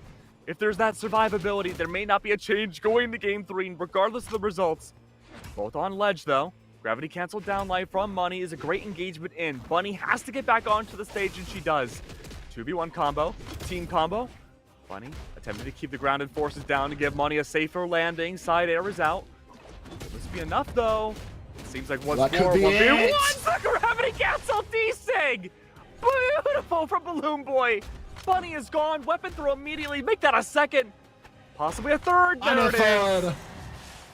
Clashed out. Yeah, that's the BalloonBoy special. That guy loves that down sig, and he makes it look absolutely ridiculously powerful. Speaking of ridiculously powerful, sorry, excuse me, Imugi, a character who Money has been making look very strong for 2v2, despite the fact I was curious going into this how the Greatsword was going to sort of shape up, but Money is just making the character look completely meta. I mean, had I think the most damage in the entire game in that last match. I doubt we'll see. I mean, we're down 2-0 if you're on the blue team, and there's no swaps coming through, so they are faithful and confident in these picks. Although the map, maybe not so much. I think Buddy's axe has been the most dominant factor, and statistically you can see that's the case too, but it really feels like, well, statistically and also the eye test, Money has not been putting up the numbers needed for this set. I understand level 100, I understand that Imugi is Money's legend, but it has been underwhelming these last 2 games. I mean, you say that, but if I recall correctly, Money was the only person to put up 500 damage in the last game, so it's kind of like 500 damage, sure, but it doesn't feel like it's impactful damage when Raydish and BalloonBoy are isolating out Bunny and leaving her essentially to fend for herself. That is kind of why damage is a very deceiving stat, because you can hit a bunch of chip hits and get the big number, but whether or not your damage actually comes in an important place is the big question. Right away, we're entering about 30 seconds into this potentially final matchup for the semis. It's Money immediately to fall. Bunny once more in a 2v1. Yeah, BalloonBoy finds that stacked neutral light, the side air as well to keep his teammates safe. Side sig gonna come through, BalloonBoy just clinging to life. The care boxes here on Mos Eisley pretty wide. Money will fall to the side, and now Money gonna play the safest game possible. Dodges through that falling down, and now clashes out Raydish. Raydish can't get back. BalloonBoy isn't able to capitalize either, and Raydish just falls. That's actually a really bad trade for the red team there. They could have just let Money sit and just avoid pressuring too hard, but instead they lose a player in a 2v1. Lucky there, though. Luckily, they do have the buffer room. BalloonBoy still on that third stock. Bunny, recovery, attempt to make in. BalloonBoy has been doing such a great job. Ledge! Canceling! Making sure that Bunny cannot get back up without taking a ton of damage. Great gravity cancel. Neutral say came out from BalloonBoy not too much earlier to nearly send Bunny away down to the blast zone. Once again, the double axe wheelers on blue team. Recoveries to create distance to get back onto the stage. BalloonBoy still yet to lose this first stock, could in seconds, but it's already a wealth of damage applied. It honestly feels like when the red team is flowing, you can't touch either one. You either hit both or you hit neither. You can't touch either one of them for more than a couple seconds, because their teammate will be there immediately. Okay, Money. This time they're the one in the 2v1. Weapon throw is already applied. BalloonBoy taking the singular strat that it seemed like this blue team has been using so long for this tournament and shutting it down. Waiting for the two blue team members to play on these edges before the gauntlets find their strength. Bunny's attempting to find a little bit of extra spacing once more. Good setup from Money, taking down Raydish's second stock. That's the really real fear factor of Amugi as well. Like, you can talk about how strong Amugi's SIGs are, but Amugi is also the highest strength greatsword character, and Amugi will delete you with one well-placed read if you are too sloppy with your options, and Money Holla is never afraid to capitalize on that.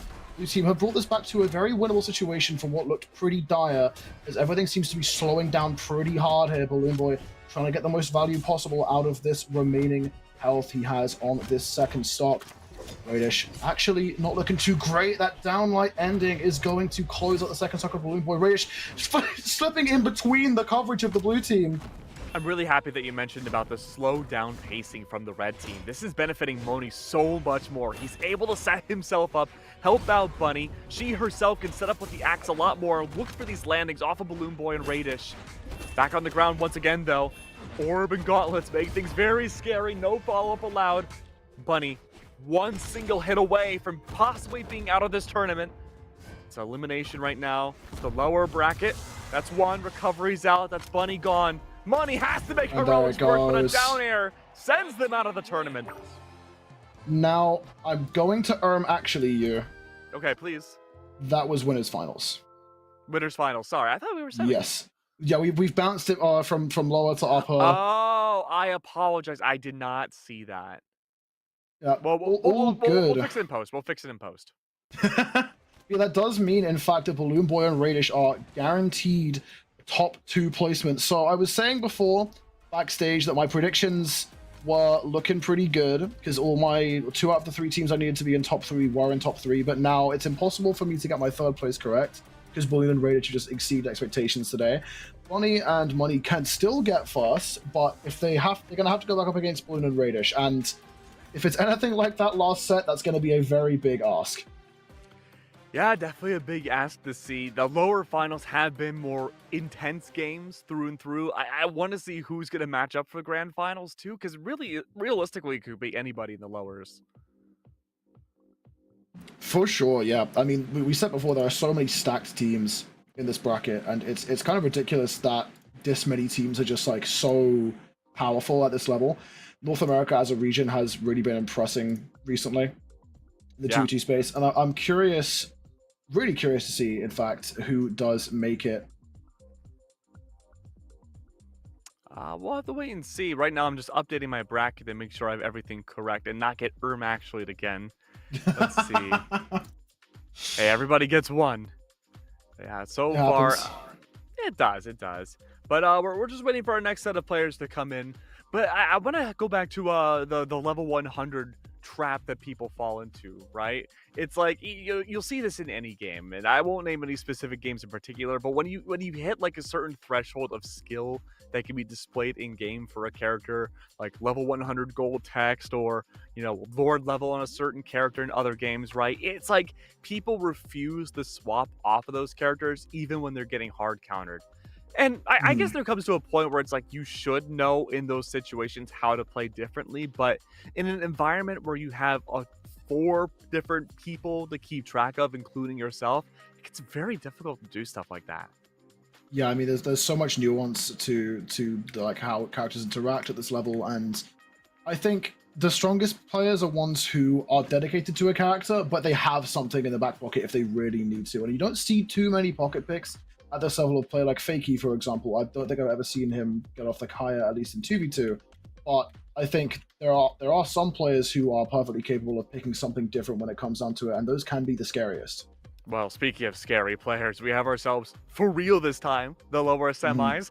Fakey and Shade versus Rise and Soul. We saw how scary all of these players were in their quarterfinals games. They eliminated the team like Guichi Boos. They eliminated Mike D and Snowy. Those were intense games. And Rise already looking to swap to the Thor, at least locked in early on before we get into game 1. Could be a good start to see that adaptation made from quarterfinals carry over into semis. Yeah, it is interesting to see a player like swap mid-set and then keep that character going forward for the rest of the tournament. Maybe that's Rise admitting, okay, the Kai just wasn't working up until this point, and I'm confident in the Thor. And I think it's entirely possible that Rise doesn't feel the Thor in this set specifically, doesn't feel it for this specific matchup, and goes back to the Kaya. And like I was saying, players who have that option can be really scary. And I said Fakey, for example, doesn't really do that, but Fakey is so talented on the Kaya that really doesn't often need to. So the question really is going to be here, how does the Thor shape up for Rise? We'll have to wait and see how it plays out early on. A big skirmish inside of neutral.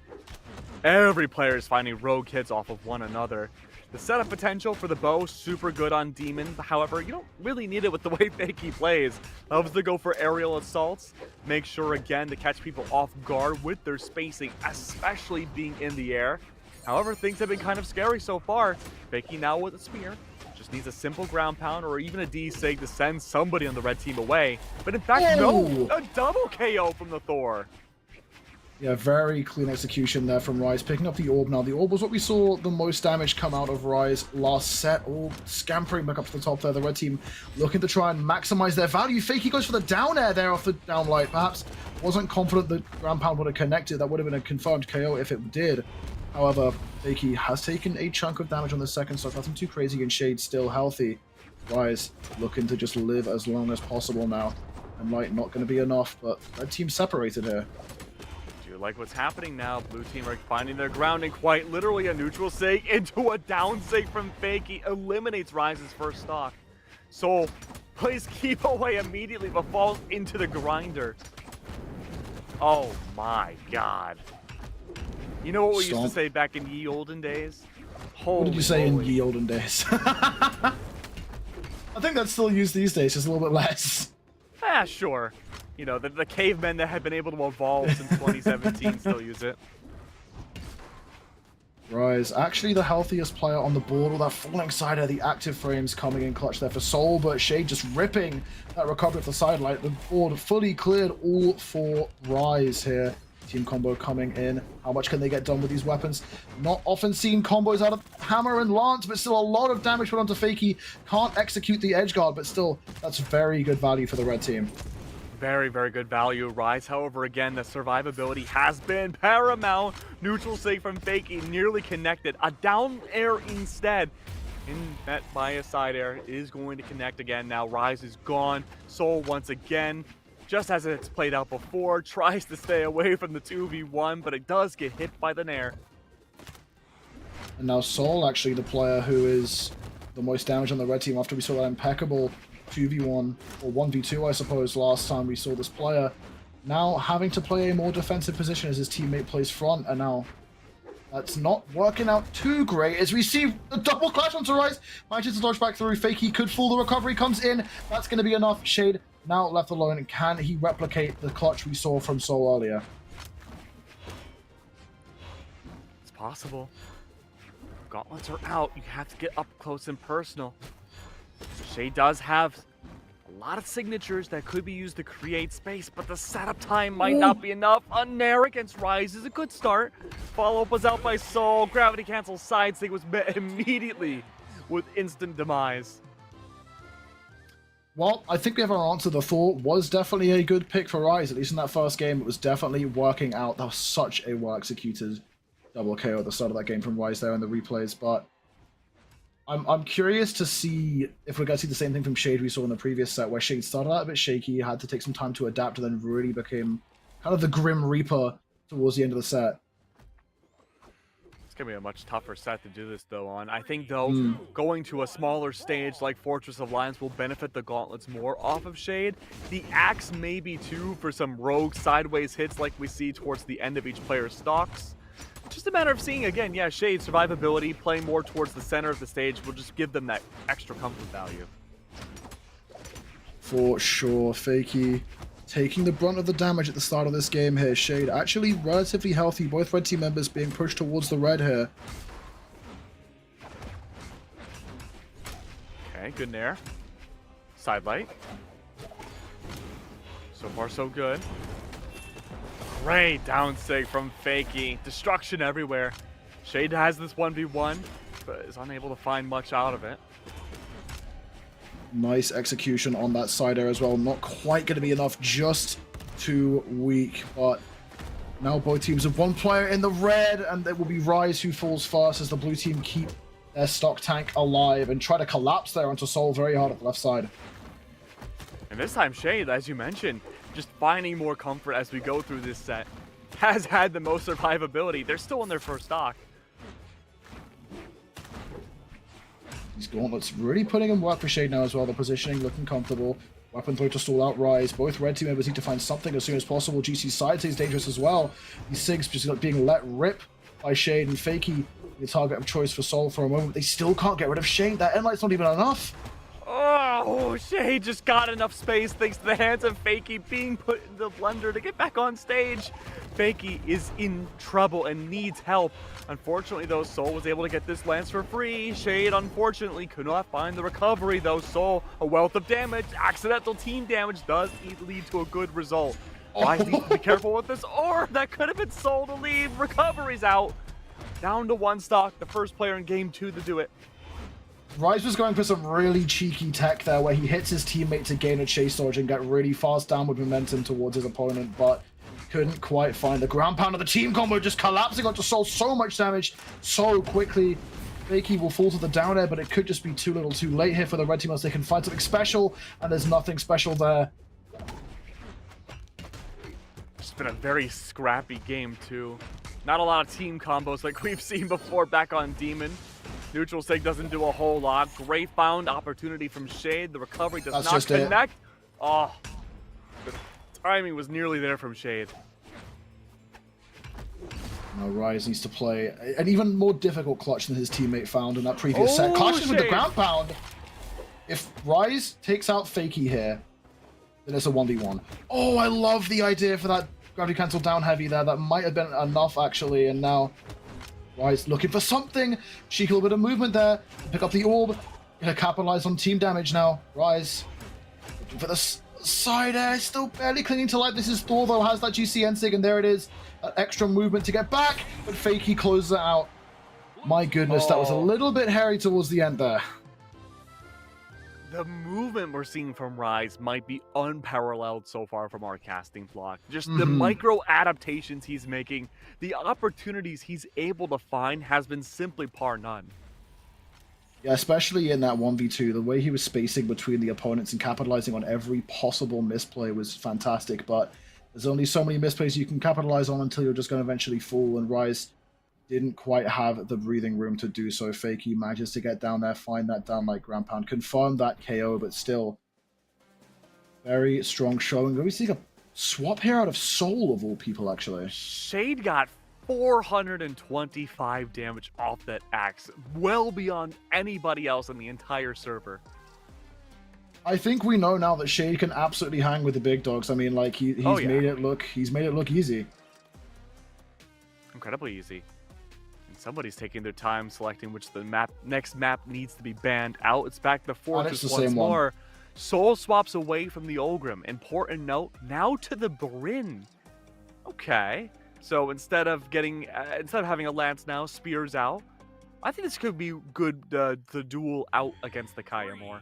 I honestly really like this simply for the fact that Ryze is on Thor, because, like, Olgrim into Hammer team combos are not quite as bread and butter as you might have with, for example, Hammer into Spear, which Hammer and Light is just the perfect setup tool to go into a Spear downlight, and then you just have any signature, anything you want off of that for even more damage and a KO option. So going over to this makes a lot of sense, and we have seen Soul on the Bryn previously.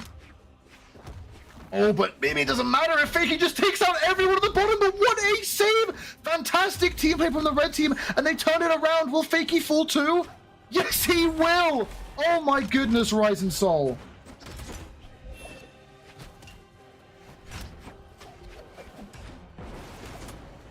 Gravity cancel Ensig. Ryze going to be clinging to life, getting back onto the wall and doing damage to the Orbazor. Gets taken down by the side air. Soul actually not quite in KO range on this first stock still. Kind of an inverse of what we saw last game. Absolutely.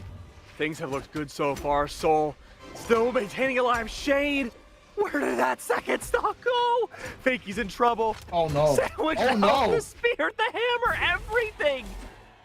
This third match has just been deleted. Melted like butter.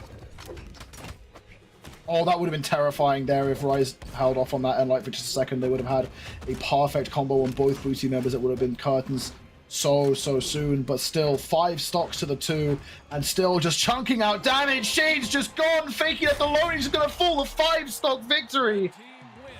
I think the Bryn worked.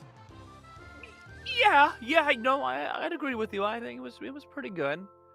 At this point, right, are we in adaptation city for the blue team? Do Fakey or Shade swap anything? I don't know. I mean, Shade was playing Terrace at the start of the day.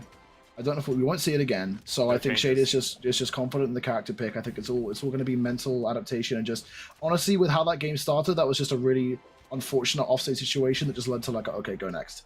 They lost 2 stocks super early from what should have been a victory like on that interaction for themselves, and so closed out. Okay, well, larger stage now. More room to not fall off the stage. Shade immediately backtracks or beelines over to the right side of the stage. It's like, no, I wanna take that risk again. Maybe recreate game 3. I hope not. But things have not been going swell for the blue team. Able a decent start here, ignoring the health of Soul. We do have Ryze pretty far into this HP. Sider's going to come through. What a handoff. So much more malleability from Soul now off the Olgrim. Lance wasn't finding a whole lot of impact, but this spear most definitely is. And I will say it is a real skill to be able to swap picks, even if it's just a one-weapon swap picks mid-set, and make it look like you've been playing the character all day. Yeah, but on the blue camp, it also resets the adaptability that these two may have built up in those first few games. Sure. They might have had a game plan specifically for the Lance and how to deal with it, and then that Lance is just gone, and then they've got to just relearn everything they've been doing with one specific weapon. A spear? How does Soul play this spear? And with already a game advantage into the hands now of red team again, now we're truly in elimination this time. Things are going to be looking so much better now. It's been 3 games of nothing but Rayman and Kaya from blue team. Plenty of adaptability from the red camp to know exactly how to play them out. The Thor does it again. Where was this the whole time, buddy? That's all I can really ask. Is like, if Ryze has had this cooking up, when was he going to take it off the stove and serve it up, man? This thing is diabolical. Shade trying to get something done. The GC Ensig gonna go all the way up, but now can Ryze make it back himself? He manages to. Blue team, good collapse on to Soul. Are able to keep themselves in this game, and actually a pretty winnable situation, although the red team is moving so confident. Their confidence is such a big key factor in this game, and like you said, as you go up into the ranked echelon, so is mental. It's all down to this, though. Fakie cannot overextend nearly as much as they did before, even if it seems so tantalizing. The recovery does connect against Rise. Soul, though, stage control. Fakie keeps Soul back into the air off the hands of recovery and a nair. Soul does have the dare to work with off that axe, though. Cannot find the 50-50 up against Fakie. Rise loses that second stock. Look at the damage applied to Shade and Fakie. They are in dire straits. One single great team combo could get rid of both of them and confirm a farther up spot now for the red team. Rise, I think, is feeling a little bit too confident because there was a moment there where he respawned and literally just stood still, like waiting for the weapon to spawn. The endlight will come through. Rise going all the way in, wants this to end as soon as possible, goes for the recovery off the downlight, isn't able to find it, but Shade could just be cut and scratches out with a nair. Rise manages to make it back.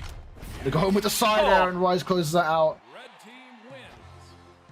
Such a great matchup overall, and that's going to secure now a spot in the lower final for Rise and Soul. They'll have to go up against Bunny and Manihala, which, to be honest with you, Hackle, I really don't think for them is going to change their game plan too much. I feel that Shade and Fakie, although maybe more on the conventional end, do play pretty similarly. I think what's especially scary too is we were talking so much about how much pace mattered in that previous set with BalloonBoy, Raydish, and Bunny and Money. And what's scary is that Rise and Soul, if anything, play an even faster game than BalloonBoy and Raydish do.